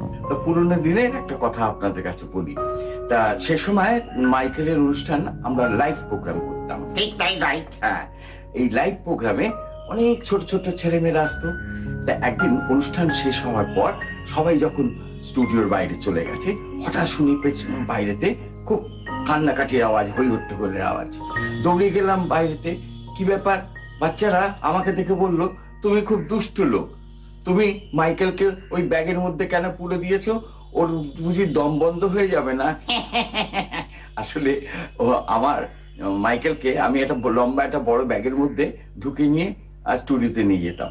তো ওরা সেটা দেখে ফেলেছে। দেখে ফেলার পর ওদের মনে ধারণা হয়েছে মাইকেল ওর ভেতরে ঢুকলেই ওর দম বন্ধ হয়ে যাবে। যাই হোক, আমি আবার ওই ব্যাগ শুধু মাইকেলকে নিয়ে এসে ওদের দেখালাম, দেখে বললাম, এই দেখো মাইকেল এর ভেতরে ঘুমোচ্ছে। চিচিং ফাঁকে মাইকেলের আসর, যারা সেই সময়কার লোক তাদের মনে থাকতে পারে, এটা একটা ভীষণ জনপ্রিয় অনুষ্ঠান ছিল বাচ্চাদের জন্য, বাচ্চাদের কেন বড়দেরও। রোল করবার হবে, স্টাইলস অন দ্য ফ্লোর হয়েছে, সেই সময় একটা বাচ্চা চিৎকার করছে, এখন কি হবে আমার, তো তারপরে আমার লাইভ যাবে আর বাচ্চাটা চিৎকার করছে, আমি মানে সবাই দিশাহারা, তাকে সামানো যাচ্ছে না। আমি না ওইরকম ডেস্কে বসে আস্তে আস্তে করে ব্যাগটাকে এরকম করে হাত রাখছি, হঠাৎ করে ব্যাগ মানে আমার মানে প্রেজেন্স অফ মাইন্ড কাজ করলো, ব্যাগটা হাত রাখতে একটা লজেন্স বা একটা চকলেট পেয়ে গেলাম, সেটাকে আমরা এরকমভাবে ছুঁড়ে দিলাম। আর ছুঁড়ে দিতে তখন কে কার হাতে পড়েছে কিছু হচ্ছে যায় না, মানে সিগনেচার ইমেজ রোল করা শেষ হলো, মিউজিকটা বন্ধ হলো, বাচ্চাটা কান্না থেমে গেল। আমি এরকমভাবে বললাম, নমস্কার, দূরদর্শন কেন্দ্র কলকাতা, আমাদের অধিবেশন প্রচারিত হচ্ছে ব্যান্ড এক চ্যানেল 4-এ।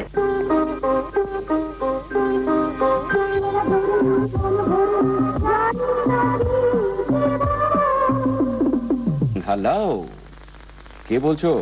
চন্দনা বাগচি। চন্দনা বাগচি, মিষ্টি সুন্দর। বলছি। মিষ্টি পাখি চন্দনা।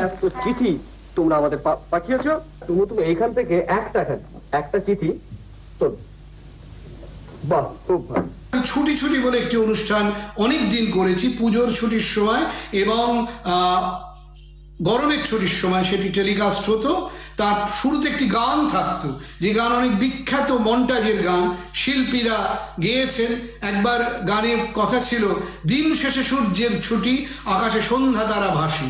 একবার কথা ছিল ছুটলো ছুটিতে দূর পাল্লার ট্রেন, একবার মুকুল দত্ত লিখলেন সব দিনগুলো হয়ে গেছে রবিবার। বিখ্যাত শিল্পীরা সেগুলো গাইতেন।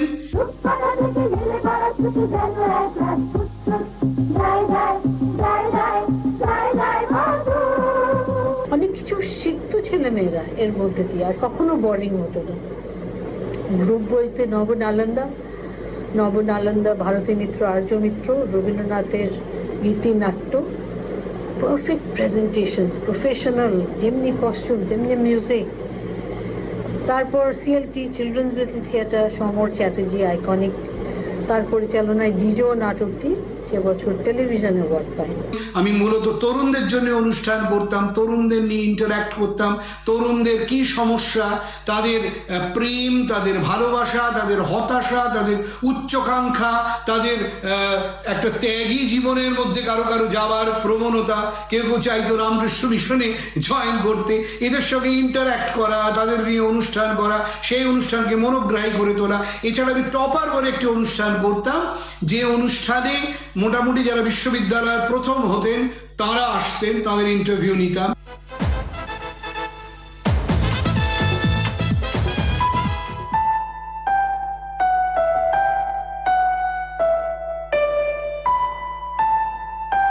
জীবনে যা কিছু প্রথম তার একটা সুদূর প্রসারী ব্যঞ্জনা থাকে, আর সেই ব্যঞ্জনাই বোধহয় স্মৃতিকে পুরো আবছা করতে পারেনি এখনো। গণমাধ্যম হিসেবে চারপাশে ঘটে যাওয়া নানান জিনিসের কাভারেজ, সেটাই দূরদর্শনের বিশেষত্ব। একেবারে লাইভ কাভারেজ থেকে শুরু করে আজকের বিশেষ বিশেষ খবর, সেই ট্র্যাডিশন সমানে চলছে। আমাদের মনে হয়েছিল যে খবর কোথায় কি ঘটছে সেগুলো জানানোই আমাদের কর্তব্য, সেখানে কোনো রকম নাটকীয়তা আরোপ বোধহয় ঠিক নয়। তার কারণ তার ব্যাখ্যা বিভিন্ন জনের কাছে বিভিন্ন বার্তা নিয়ে যেতে পারে। নিরপেক্ষ একটা ভূমিকা থাকবে সংবাদ পাঠকের। জানেন আমরা কিভাবে নিউজ পড়তাম? এক একটা ফুল স্ক্যাপ কার্ডবোর্ড, তাতে টাইপ করা খবরের শীট, আর সেই শীটগুলো 3টে জেম ক্লিপ দিয়ে আটকানো থাকতো। একবার নাকে একটা মাছি বসলো, তখন আমি খবর পড়ছি, সে এক অস্বস্তিকর অবস্থা, কেউ কিছু বলেও দেননি মাছি কি করে তাড়াতে হয়। তো যাই হোক, এক সময় বাধ্য হয়ে হাত নেড়েই মাছিটাকে তাড়ালাম। পরে অনেকের কাছেই শুনলাম যে তারা তোয়ালে বা গামছা দিয়ে ওই টেলিভিশন স্ক্রিন রগড়েছে যাতে মাছিটাকে সরানো যায়। এরকমও হয়েছে যে একটা শীট আবার আরেকটা শীটের সঙ্গে আটকে গেছে, তখন আমরা ভুল জায়গায় হঠাৎ চলে গেছি, একটা নিউজ পড়তে পড়তে আরেকটা নিউজ এসে গেল। তখন কিছুটা আমার মনে হয় আমাদের মনের প্রস্তুতি থাকতে হতো, তাহলে কিন্তু নিউজটা ঠিকভাবে পড়া যেত না এবং পেশ করা যেত না। আবার 1990 সালে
সম্বর্ধনার সরাসরি সম্প্রচার হলো হেলিকপ্টার থেকে।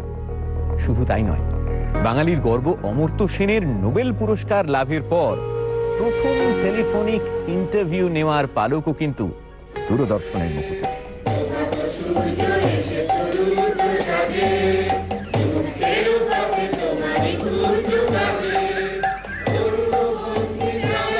অনেক বিষয়ের সরাসরি সম্প্রচার আরম্ভ করতে পেরেছিলাম, যেগুলো আজকে আমার মনে হয় যে বাঙালির জীবনের সঙ্গে মিলে গেছে। সময় যত এগোচ্ছে তত আপনি মনে মনে ভাবছেন যে এত অনুষ্ঠান নিয়ে কথাবার্তা হচ্ছে, কিন্তু কই এখনো তো ওই টেলি ছবি বা সিরিয়ালগুলোর কথা হলো না।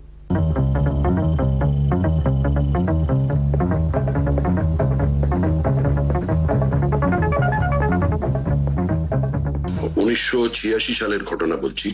তখন আমি শুধুই নাটক করি এবং এই নাটক করার সময় আমাদের পরিচালক, আমার পিসমশাই যশোন্দর সিদার, তিনি সিরিয়াল শুরু করেন কলকাতা দূরদর্শনে এবং আমাদের 13 পার্বণ বলে একটি সিরিয়াল অনুমোদন পায়।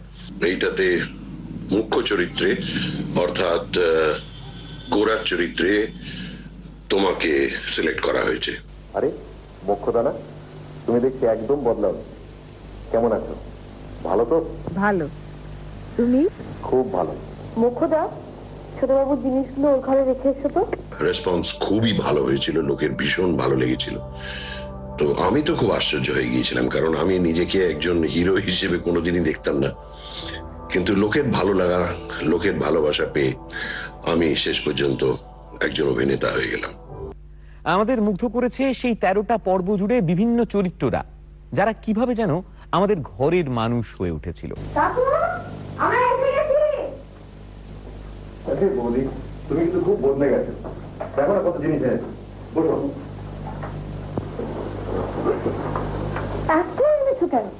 আরে এতদিন পরে এলাম, সেই তুলনায় তো কিছুই জানেনি। আমার সুযোগটা কিন্তু বিউটিফুল না? আমার জ্যাকেটটা আমার খুব একটা কনফিডেন্স পাইনি আমি যে আমি অভিনয় করব, লোকে কিরম ভাবে নেবে, কিন্তু পরিচালকের এবং বাকি টিমের কনফিডেন্স দেখে আমি সাহস পেলাম এবং লেগে পড়লাম।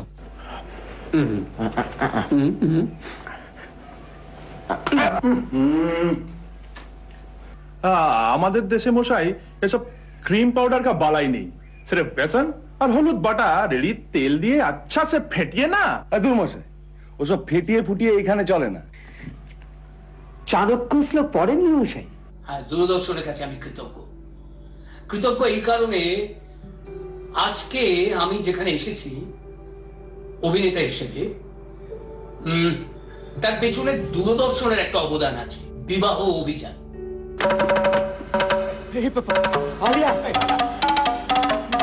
আমি বাড়ি যাবো, আমি বাড়ি যাবো। ধরতে গেলে খুব মারবে। দৌড়তে দৌড়তে সামনে দেখলাম একটা মাঠ, সবুজ মাঠ, খোলা মাঠ। তো কনসা বলে, শোন আমরা এইখান দিয়ে না ওটা পালিয়ে যাই, ওকে চলে যাই। আমার মানে করতে করতে আমরা দৌড়তে আরম্ভ করেছি। প্রচন্ড দৌড়ে যখন গেলাম ওই মাঠের মাঝখান দিয়ে, আসলে ওটা মাঠ নয়, পুকুর, পানায় ভরেছিল। 1995 আমি তখন রোজ দুপুরে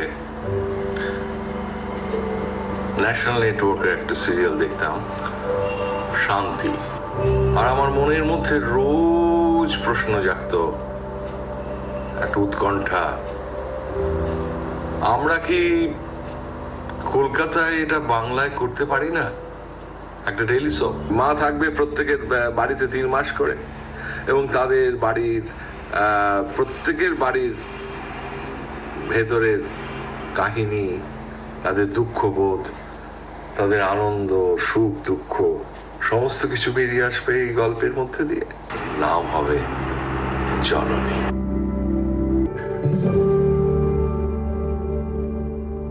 আশির দশকে সন্দীপ রায় পরিচালিত সত্যজিৎ রায় প্রেজেন্টস, প্রতিটা পর্ব একেবারে টানটান। বাবা গল্পগুলো বেছে দেন, সবচেয়ে বাবার গল্প তা নয়, এর মধ্যে 3টে গল্প ছিল অন্য লেখকের। চেকভের একটা গল্প ছিল, সুনীল বাবুর একটা গল্প ছিল, পরশুরামের একটা গল্প ছিল। কাজেই এসব মিলিয়ে একটা খুব ইন্টারেস্টিং ব্যাপার হবে বলে আমাদের মনে হচ্ছিল। এবং অভিনেত্রীতে স্মিতা পাটিল অভিনয় করেন, এবং সেটা আমার কাছে খুব একটা ইম্পর্টেন্ট একটা অভিজ্ঞতা স্মিতা পাটিলের সঙ্গে কাজ করে। আসলে দূরদর্শন নিজেই কোথাও প্রতিটি বাঙালি পরিবারের এক আপন সদস্য হয়ে উঠেছে। একটি যুবক ইতিহাসের ছাত্র, কল্পনায় অতীতের অলিন্দে ঘুরে বেড়ায়। তার প্রিয় বিষয় হচ্ছে মধ্যযুগের ভারতবর্ষ। সেই ইতিহাসেরই একখানি বই সংগ্রহের জন্য সে লাইব্রেরিতে গিয়ে দেখতে পেল যে ক্যাটালগে বইটার নাম আছে, কিন্তু র্যাকে বইটা নেই। তখন মনে হলো কোথায় গেল বইটা, কাকে ইস্যু করা হয়েছে, কবে বইটা ফেরত আসবে, এই সব জানার জন্য সে যখন কাউন্টারের দিকে যাচ্ছে। আমি যে অনুষ্ঠান করেছি সেটা হচ্ছে টেলিফিল্ম, শরৎচন্দ্রের পথনির্দেশ কাহিনীর ওপর আমি যে টেলিফিল্ম করেছিলাম তা পুরস্কৃত হয়েছে জাতীয় স্তরে। এছাড়া আমি নরেন্দ্রনাথ মিত্রের একটি শাল বলে ছোট গল্প নিয়ে আমি টেলিফিল্ম বানিয়েছিলাম, দুটি বেশ পূর্ণ দৈর্ঘ্যের ছবি, যেটি আগে বললাম এটিও অন্তরে অন্তরে এইটির নাম ছিল।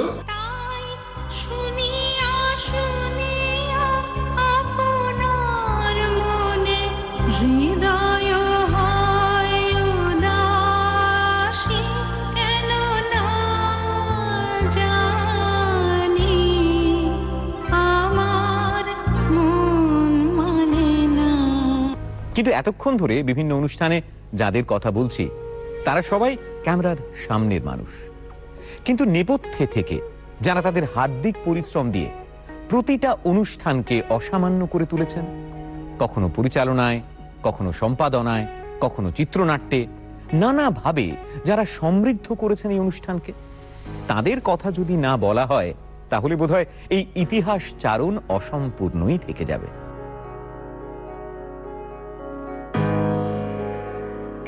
দূরদর্শনের সম্প্রচারের গোড়া থেকেই পর্দায় যে গ্রাফিক্স প্রায়ই আসতো তা হলো ইন্টারাপশন ক্যাপশনস। বেশিরভাগ সময়ে এর স্থায়িত্ব স্বল্পই হতো, তবে মাঝে মধ্যে সামান্য দীর্ঘ ইন্টারাপশনও হতো। তার জন্য এক অভিনব ক্যাপশন আমরা চালু করলাম, যাতে কার্টুন প্রয়োগ করে নির্মল হাস্যরসের মাঝে সাময়িক বিরতি ভরিয়ে তোলা যায়।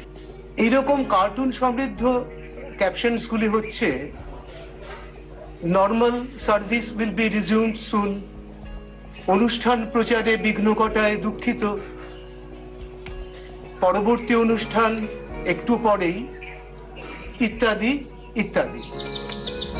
আর আমার ধারণা এই সমস্ত কার্টুন গ্রাফিক্সগুলি দর্শকরাও উপভোগ করতেন বলেই মনে হয়। 1975 থেকে এখন দূরদর্শন অনেক বুড়ো হয়ে গেছে, আমরাও বুড়ো হয়ে গেছি এবং সেই সঙ্গে আমরা অবসর গ্রহণও করে ফেলছি। তবে একটা কথা বলি, যত বুড়োই হোক না কেন, দূরদর্শন সে নবীনই থাকবে। আপনাদের সান্নিধ্য পাওয়া যেমন হয়েছে, তেমনি বড় বড় মানুষদের সান্নিধ্য পাওয়ার সুযোগ হয়েছে, এটাও কিন্তু দূরদর্শন দিয়েছে। আসলে কাজ করেছি এক আশ্চর্য আনন্দের সঙ্গে, কাজ করেছি এই স্বপ্নে এবং এই সাধনায় যে আপনাদের কাছে আপনাদের মনের মতো অনুষ্ঠান পৌঁছে দিতে হবে। তাই আপনাদের কাছে যে ভালোবাসা পেয়েছি সেটাই সবচেয়ে বড় পাওয়া, আর কিছু পাবার নেই। এবং সেই ভালোবাসা পাওয়ার স্মৃতি নিয়ে এখন বেঁচে আছি। 37 বছর ওতপ্রোতভাবে প্রতিদিন যোগাযোগ, আর সেটা তো সবসময়ই আমার মনে থেকেই যাবে। আমার কাছে দূরদর্শন আমার একদম এইখানে রয়েছে। আর ঠিক সেই রকম ভাবেই যে সমস্ত কিংবদন্তিরা এই চলার পথে একেবারে শুরু থেকেই আমাদের সঙ্গে ছিলেন, যারা এই জন্মদিনে আমাদের শুভেচ্ছা জানিয়েছেন, তাদের কথা আপনাদের একটু শোনাবো। আমার ইচ্ছে যে এই যে নতুন প্রজন্ম, এরা যেন দেখে দূরদর্শন, কারণ অনেক কিছু শিখতে পারবে, যেগুলো হয়তো জানা ছিল না তাদের, সেগুলো জানতে পারবে, নতুন করে জানতে পারবে। সুতরাং আমি দূরদর্শনকে আমার অনেক অনেক কি বলবো ভালোবাসা জানাচ্ছি, মন প্রাণ থেকে ভালোবাসা জানাচ্ছি দূরদর্শনকে, কারণ দূরদর্শন অনেক কিছু দিয়েছেন আমাদের। আর এখনো দিয়ে যাচ্ছেন।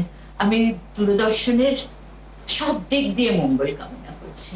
নমস্কার। দূরদর্শনের প্রথম বছরের জন্মদিন অর্থাৎ 1976 সালের 9ই আগস্ট এখানে শিল্পী তালিকায় আমিও ছিলাম এবং এই অনুষ্ঠান সঞ্চালনা করেছিলেন উৎপলেন্দু চৌধুরী। সেখানে আমি যে গানটি গেয়েছিলাম সেটি আমার মায়ের লেখা এবং সুর করা। নাও ছাড়িয়া দে পাল উড়াইয়া দে আরে বদর বদর বদর বদর জয়ধ্বনি দে হেইয়া হো হেইয়া হো। দূরদর্শনের তুলনা দূরদর্শন নিজেই। আশা করব এই জন্মদিনে দূরদর্শন আবার স্বমহিমায় ফিরে আসুক, মানুষের ঘরে ঘরে আবার চলুক দূরদর্শন। ঘড়ির কাঁটা বলছে আজকের মতো এই অনুষ্ঠানের সময় প্রায় শেষের দিকে, কিন্তু এই শেষ আসলে একটা সূচনা করবে। দূরদর্শন নানা অনুষ্ঠানের মধ্যে দিয়ে প্রতিনিয়ত আপনাদের মনোরঞ্জন করেছে, যেভাবে আপনাদের কাছে পৌঁছে দিয়েছে চারপাশে ঘটে যাওয়া নানা ঘটনার ছবি। নাচের অনুষ্ঠান, গানের অনুষ্ঠান, নাট্যচর্চা, সাক্ষাৎকার ভিত্তিক অনুষ্ঠান, তথ্যচিত্র এবং আরো নানান অনুষ্ঠানের মধ্যে দিয়ে যেভাবে প্রতি মুহূর্তে আপনাকে মুগ্ধ করেছে, আগামী দিনে এই বদলে যাওয়ার সময়তেও সেই একইভাবে দূরদর্শন আপনার জীবনের প্রতিটা মুহূর্তের সঙ্গী হয়ে থাকবে। আর আপনিও তাকে আপনার পরিবারের সদস্য হিসেবেই একেবারে হৃদয়ে স্থান দিয়ে রাখবেন। আজকের মতো বিদায় নেব, সামনের দিন আবার দেখা হবে। সবাই ভালো থাকুন, ভালো রাখুন আর দূরদর্শনকে সঙ্গী করে রাখুন। নমস্কার।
তম প্রতিষ্ঠা দিবস উপলক্ষে 9ই আগস্ট ডিডি বাংলার বিশেষ অনুষ্ঠান পুরনো দিন চিরনবীন। বিকেল 4টে থেকে 5টা পর্যন্ত স্টুডিওতে সরাসরি থাকবেন মমতা শঙ্কর, অলকানন্দা রায়, রাজ্যশ্রী ভট্টাচার্য, শর্মিষ্ঠা দাশগুপ্ত সাহা, চৈতালি দাশগুপ্ত, ধ্রুব রায় ও সুতপা বন্দ্যোপাধ্যায়। বিকেল 5টা 10 থেকে গানে গানে পাওয়া যাবে উষা উত্থুপ, মেস জোজো ও রূপঙ্করকে। লোকগানে অভিজিৎ বসু, বাউল গানে কার্তিক দাস বাউল, নাচে রাজীব খান, হাস্য কৌতুকে অনামিকা সাহা, সঞ্চালনায় বিশ্বনাথ। সন্ধে 7:30 থেকে পুরনো দিন চিরনবীনে স্টুডিওতে সরাসরি উপস্থিত থাকবেন তরুণ চক্রবর্তী, ছন্দা সেন, প্রতুতি বন্দ্যোপাধ্যায়, মধুমন্তী মৈত্র, দেবরাজ রায়, ইন্দ্রাণী ভট্টাচার্য, প্রণতি ঠাকুর, সতীনাথ মুখোপাধ্যায়, পদ্মনাভ দাশগুপ্ত এবং রাজীব ভট্টাচার্য ও স্নেহাশিস সুর। পুরনো দিন চিরনবীন স্টুডিও থেকে সরাসরি শুধুমাত্র ডিডি বাংলায়।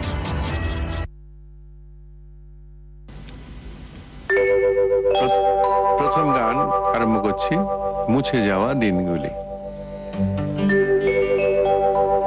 মুছে যাওয়া দিনগুলি আমায় যে পিছু ডাকে, স্মৃতি যেন আমার হৃদয়ে বেদনার রঙে রঙে ছবি আঁকে। মুছে যাওয়া দিনগুলি আমায় যে পিছু ডাকে, স্মৃতি যেন আমার হৃদয়ে বেদনার রঙে রঙে ছবি আঁকে।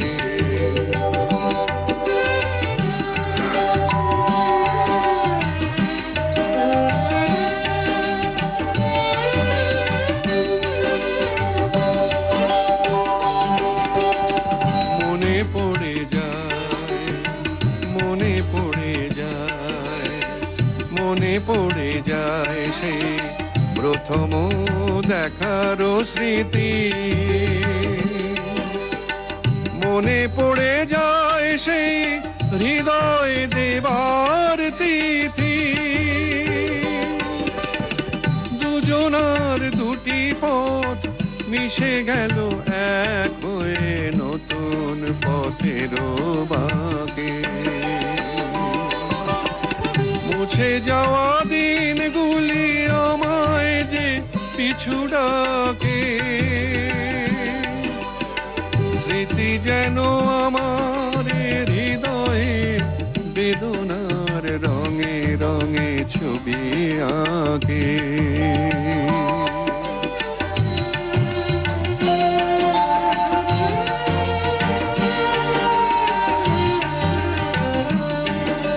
সে এক নতুন দেশে দিনগুলি ছিল যে মুখর কত গানে, সে এক নতুন দেশে দিনগুলি ছিল যে মুখর কত গানে, সেই সুর কাঁদে আজও আমার প্রাণে। ভেঙে গেছে হায়, ভেঙে গেছে হায়, ভেঙে গেছে আজ সেই মধুর মিলন মেলা, ভেঙে গেছে আজ সেই হাসি আর রঙের খেলা। কোথায় কখন কবে কোন তারা ঝরে গেল, আকাশ কি মনে রাখে? মুছে যাওয়া দিনগুলি আমায় যে পিছু ডাকে, স্মৃতি যেন আমার হৃদয়ে বেদনার রঙে রঙে ছবি আঁকে। মুছে যাওয়া দিনগুলি আমায় যে পিছু ডাকে, স্মৃতি যেন আমার হৃদয়ে বেদনার রঙে রঙে ছবি আঁকে। আজ দুজনার দুটি পথ দুটি দিকে গেছে মেঘে, তোমার পথ আলোয় ভরানো জানি, আমার পথ আধারে আছে যে ঢেকে। আজ দুজনার দুটি পথ দুটি দিকে গেছে বেঁকে।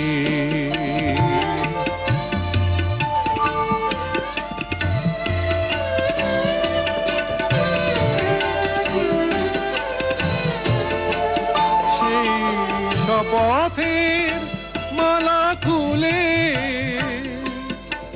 আমারে গেছো যে ভুলে, সেই শপথের মালা খুলে আমারে গেছো যে ভুলে,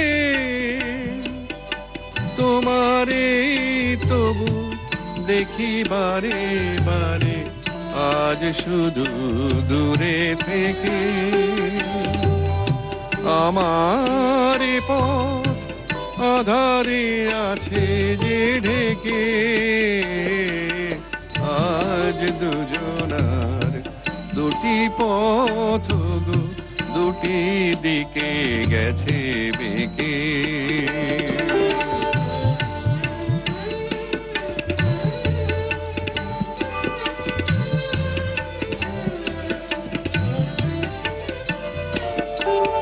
আমারে কুল ছাড়ি তব বিশ্বরণের হিয়া ভরা পালে অকুলে দিয়েছি পাড়ি। আমার প্রাণে কুল ছাড়ি তব বিশ্বরণে কেয়া ভরা পালে অকুলে দিয়েছি পাড়ি। আজ যতবার দীপ জ্বালি আলো নয় পাই কালি। আজ যতবার দীপ জ্বালি আলো নয় পাই কালি। এ বেদনা তবু সহি হাসি মুখে নিজেরে লুকায়ে রেখে। আমার পথ আধারে আছে যে ঢেকে। আজ দুজনার দুটি পথ গো দুটি দিকে গেছে বেঁকে। তোমার পথ আলোয় ভরানো জানি, আমার পথ আধারে আছে যে ঢেকে। আজ দুজনার দুটি পথ দুটি দিকে গেছে বেঁকে।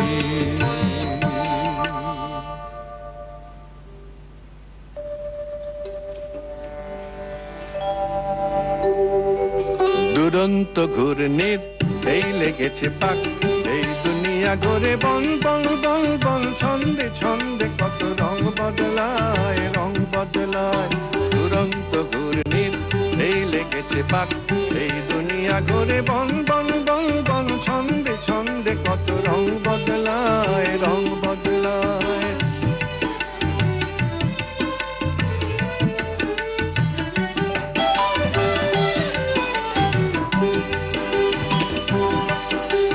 কখনো পিঙ্গল কখন সবুজ, কখন বুঝি আর কখন অবুঝ। কখনো পিঙ্গল কখন সবুজ, কখন বুঝি আর কখন অবুঝ। হৃদয় দিলে যার হৃদয় মেলে, হৃদয় যাবে সে কাল পথে পেলে। হৃদয় দিলে যার হৃদয় মেলে, হৃদয় যাবে সে কাল পথে পেলে। গোলক ধাঁধারে ভাই তাই লেগেছে তাক। ঘরে বন বন বন বন ছন্দে ছন্দে কত রং বদলায় রং বদলায়। দুরন্ত ঘূর্ণির এই লেগেছে পাক। এই দুনিয়া ঘুরে বন বন বন বন ছন্দে ছন্দে কত রং বদলায় রং বদলায়।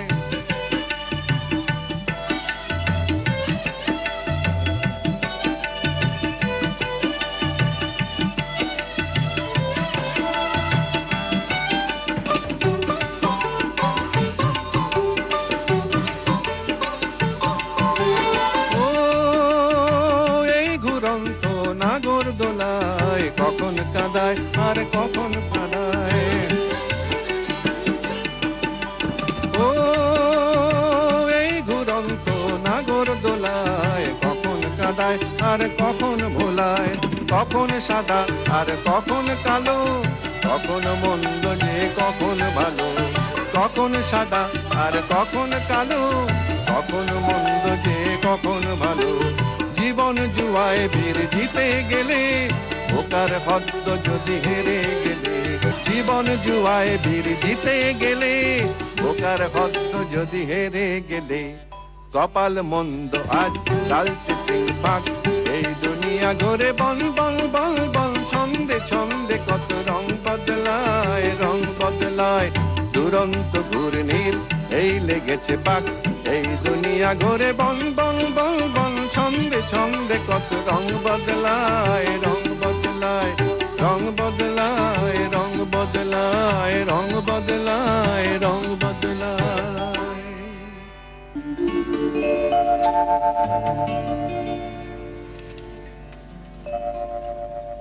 কতদিন পরে এলে,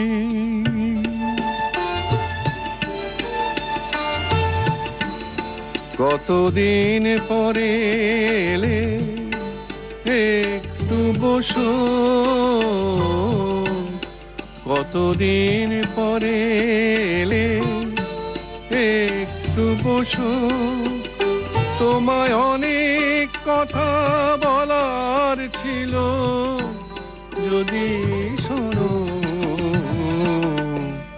কতদিন পরে এলে, একটু বসো, তোমায় অনেক কথা বলার ছিল, যদি শোনো। কতদিন পরে এলে।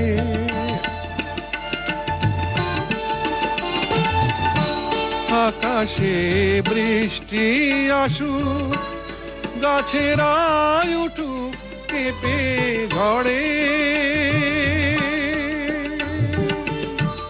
আকাশে বৃষ্টি আসুক, গাছেরা উঠুক কেঁপে ঝড়ে,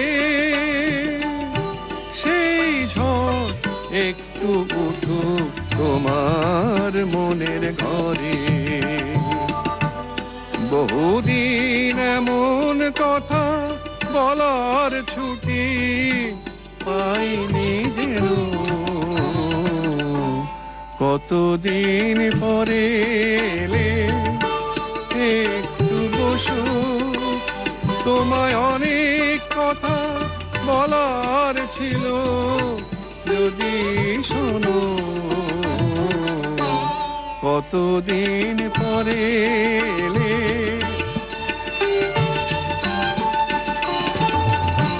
জীবনের যে পথ আমার ছিল গো তোমার ছায়ায় আঁকা, জীবনের যে পথ আমার ছিল গো তোমার ছায়ায় আঁকা,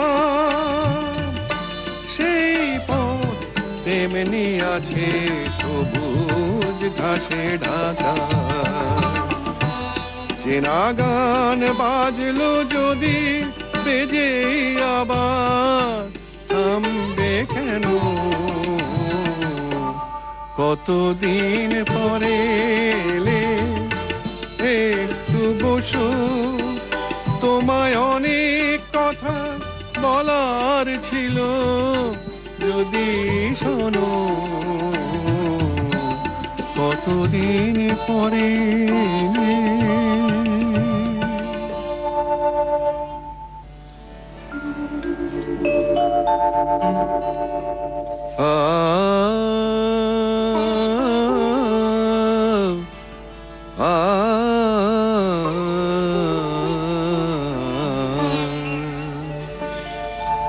दिल छेड़ कोई ऐसा नगमा, दिल छेड़ कोई ऐसा नगमा, गीतों में जमाना हो जाए। दिल छेड़ कोई ऐसा नगमा, ये आह मेरी दुनिया के लिए, ये आह मेरी दुनिया के लिए, खुशियों का तराना हो जाए। दिल छेड़ कोई ऐसा नगमा।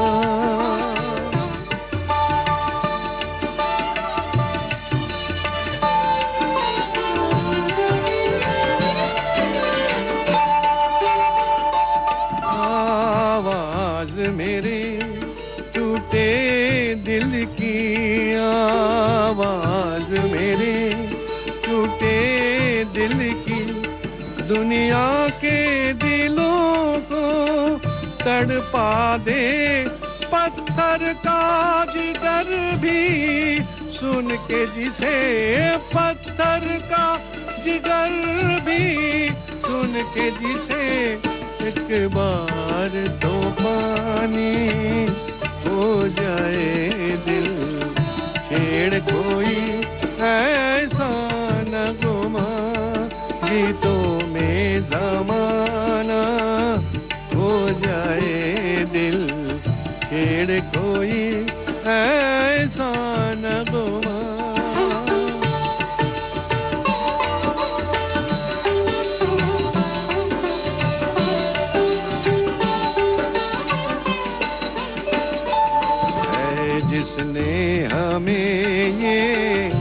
दर्द दिया हम उसको दुआएं देते हैं, है जिसने हमें ये दर्द दिया हम उसको दुआएं देते हैं। ये दर्द दवा बन जाएगा, ये दर्द दवा बन जाएगा, एक दिन जो पुराना हो जाए दिल, छेड़ कोई ऐसा न घुमा।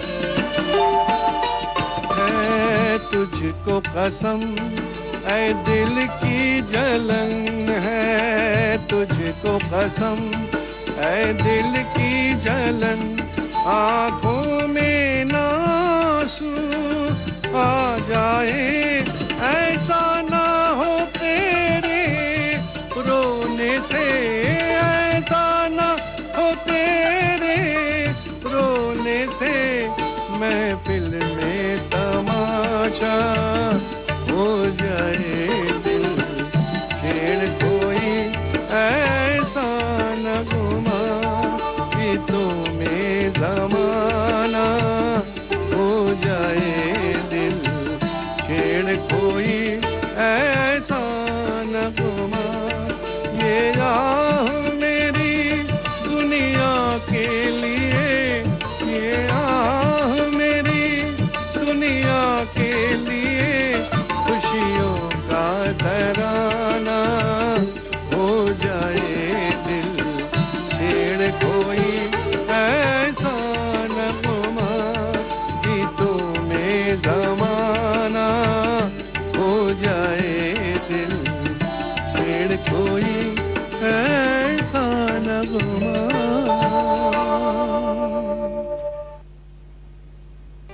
যেও না দাঁড়াও বন্ধু, আরো বলো কথা,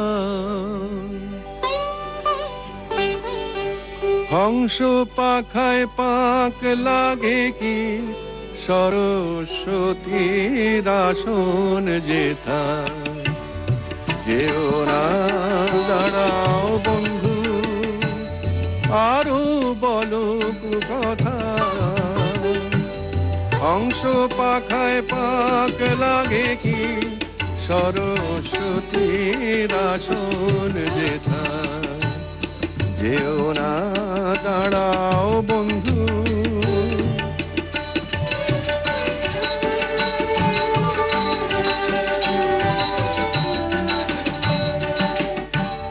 তুমি দেখো নারী পুরুষ, আমি দেখি শুধুই মানুষ।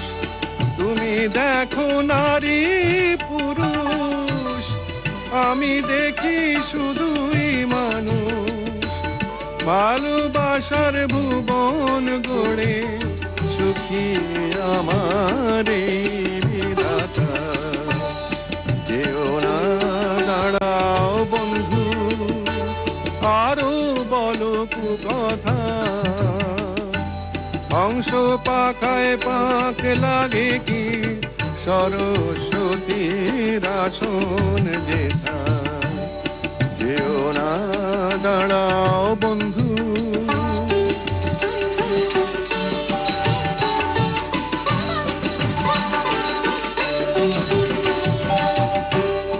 আমি দেখি চাঁদের আলো, তুমি দেখো কলঙ্ক।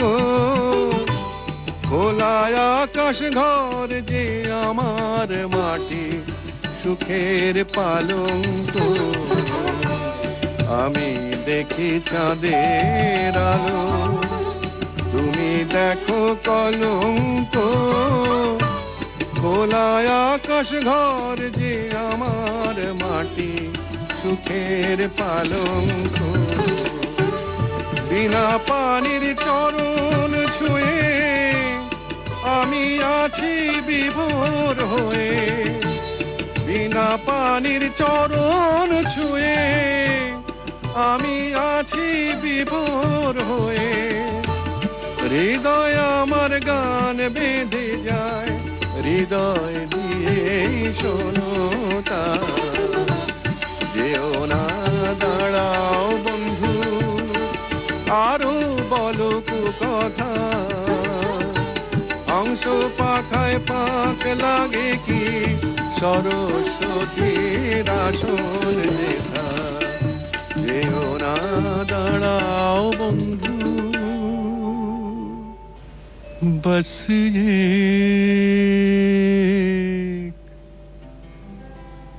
चुप सी लगी है, नहीं उदास नहीं, कहीं पे सांस रुकी है, नहीं उदास नहीं, बस चुप सी लगी है, नहीं उदास नहीं, बस चुप सी लगी है।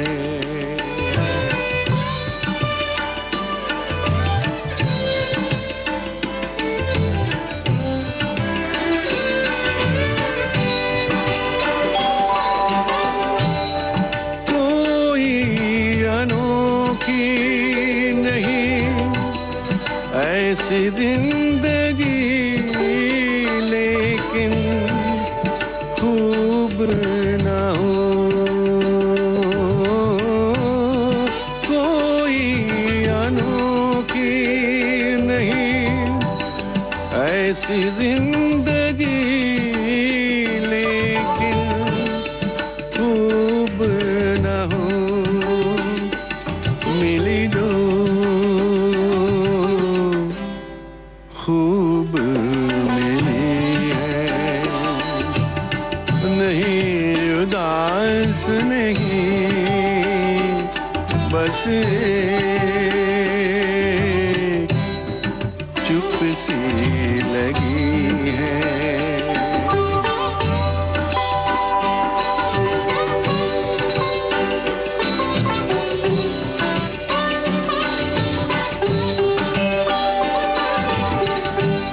शहद भी ये रात भी दोपहर भी मिली, लेकिन शहद भी ये रात भी दोपहर भी मिली, लेकिन हमने शाम चुनी,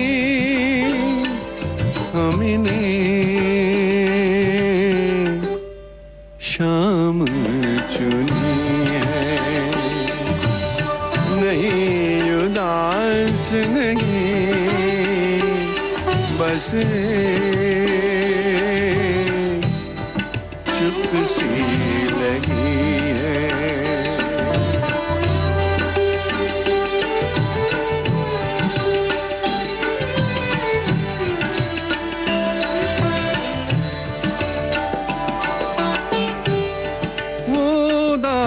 दास्तां जो हमने कही भी हमने लिखी, वो दास्तां जो हमने कही भी हमने लिखी, आज वो खुद से सुनी है, नहीं उदास नहीं, बस चुप सी लगी है, नहीं उदास नहीं, बस चुप सी लगी है।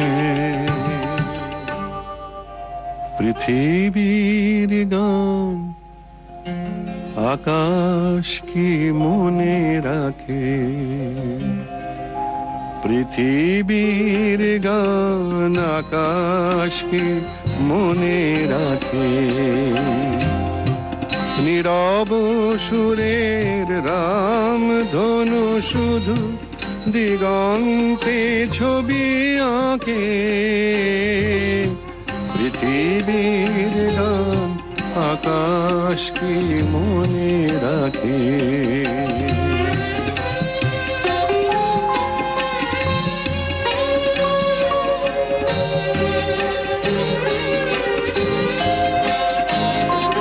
ফুলেরও সুরভি মায়া উদাসী হাওয়ায় মন ভরে দেয়, অরণ্যে কাঁপে ছায়া। ফুলেরও সুরভি মায়া উদাসী হাওয়ায় মন ভরে দেয়, অরণ্যে কাঁপে ছায়া। অরুণ আলোয় ব্যথিত প্রেমের কমলিনী মুখ ঢাকে, পৃথিবীর গান আকাশ কি মনে রাখে।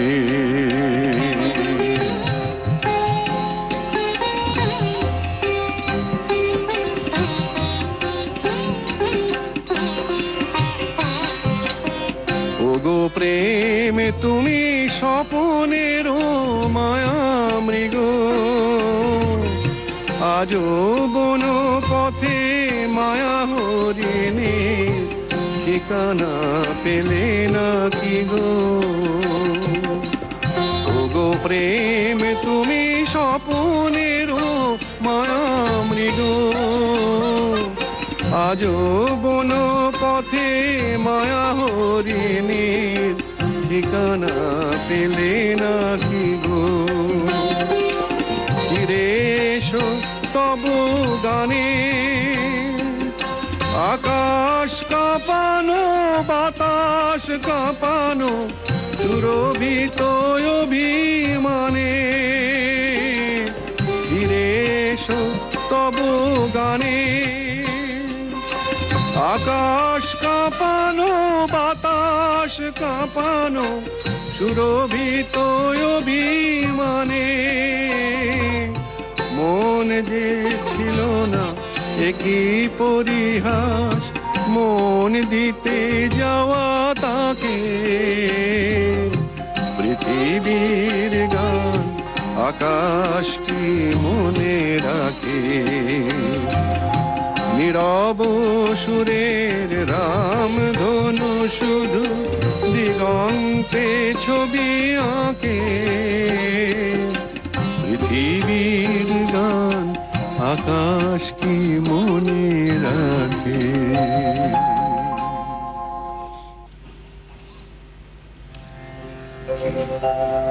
এইবার আমার আজকের অনুষ্ঠানের শেষ গান গেয়ে আপনাদের কাছ থেকে বিদায় নেব। শেষ গানটি হচ্ছে আমার গানের স্বরলিপি লেখা রবে। আমার গানের স্বরলিপি লেখা রবে, আমার গানের স্বরলিপি লেখা রবে। পান্থ পাখির পূজন কাকলে ঘিরে, আগামী পৃথিবী কান পেতে তুমি শুনো। আমি যদি আর নাই আসি হেথা ফিরে, তবু আমার গানে স্বরলিপি লেখা রবে।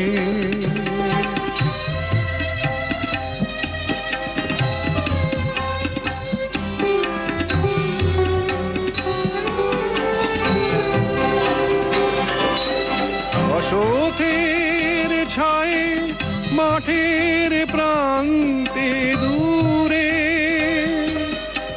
রাখালি বাঁশি বেজে বেজে ওঠা সুরে আমার গান পুজো তুমি তারি মিড়ে। আগামী পৃথিবী কান পেতে তুমি শুনো, আমি যদি আর নাই আসি হেথা ভিড়ে, তবু আমার গানে স্বরলিপি লেখা রবে।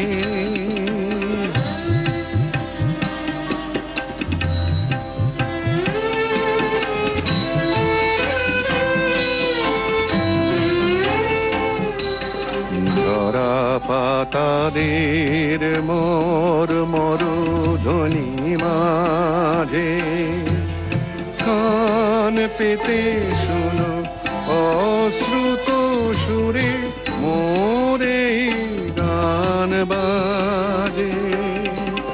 পরাগ ঝরানো স্বপ্ন ভরানো বনে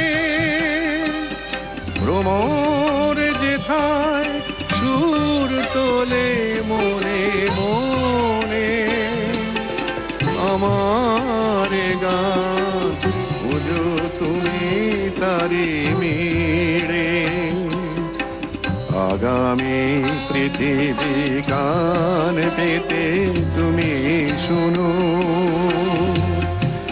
আমি যদি আর নাই আসি হেথা ভিড়ে, তবু আমার গানে স্বরলিপি লেখা রবে।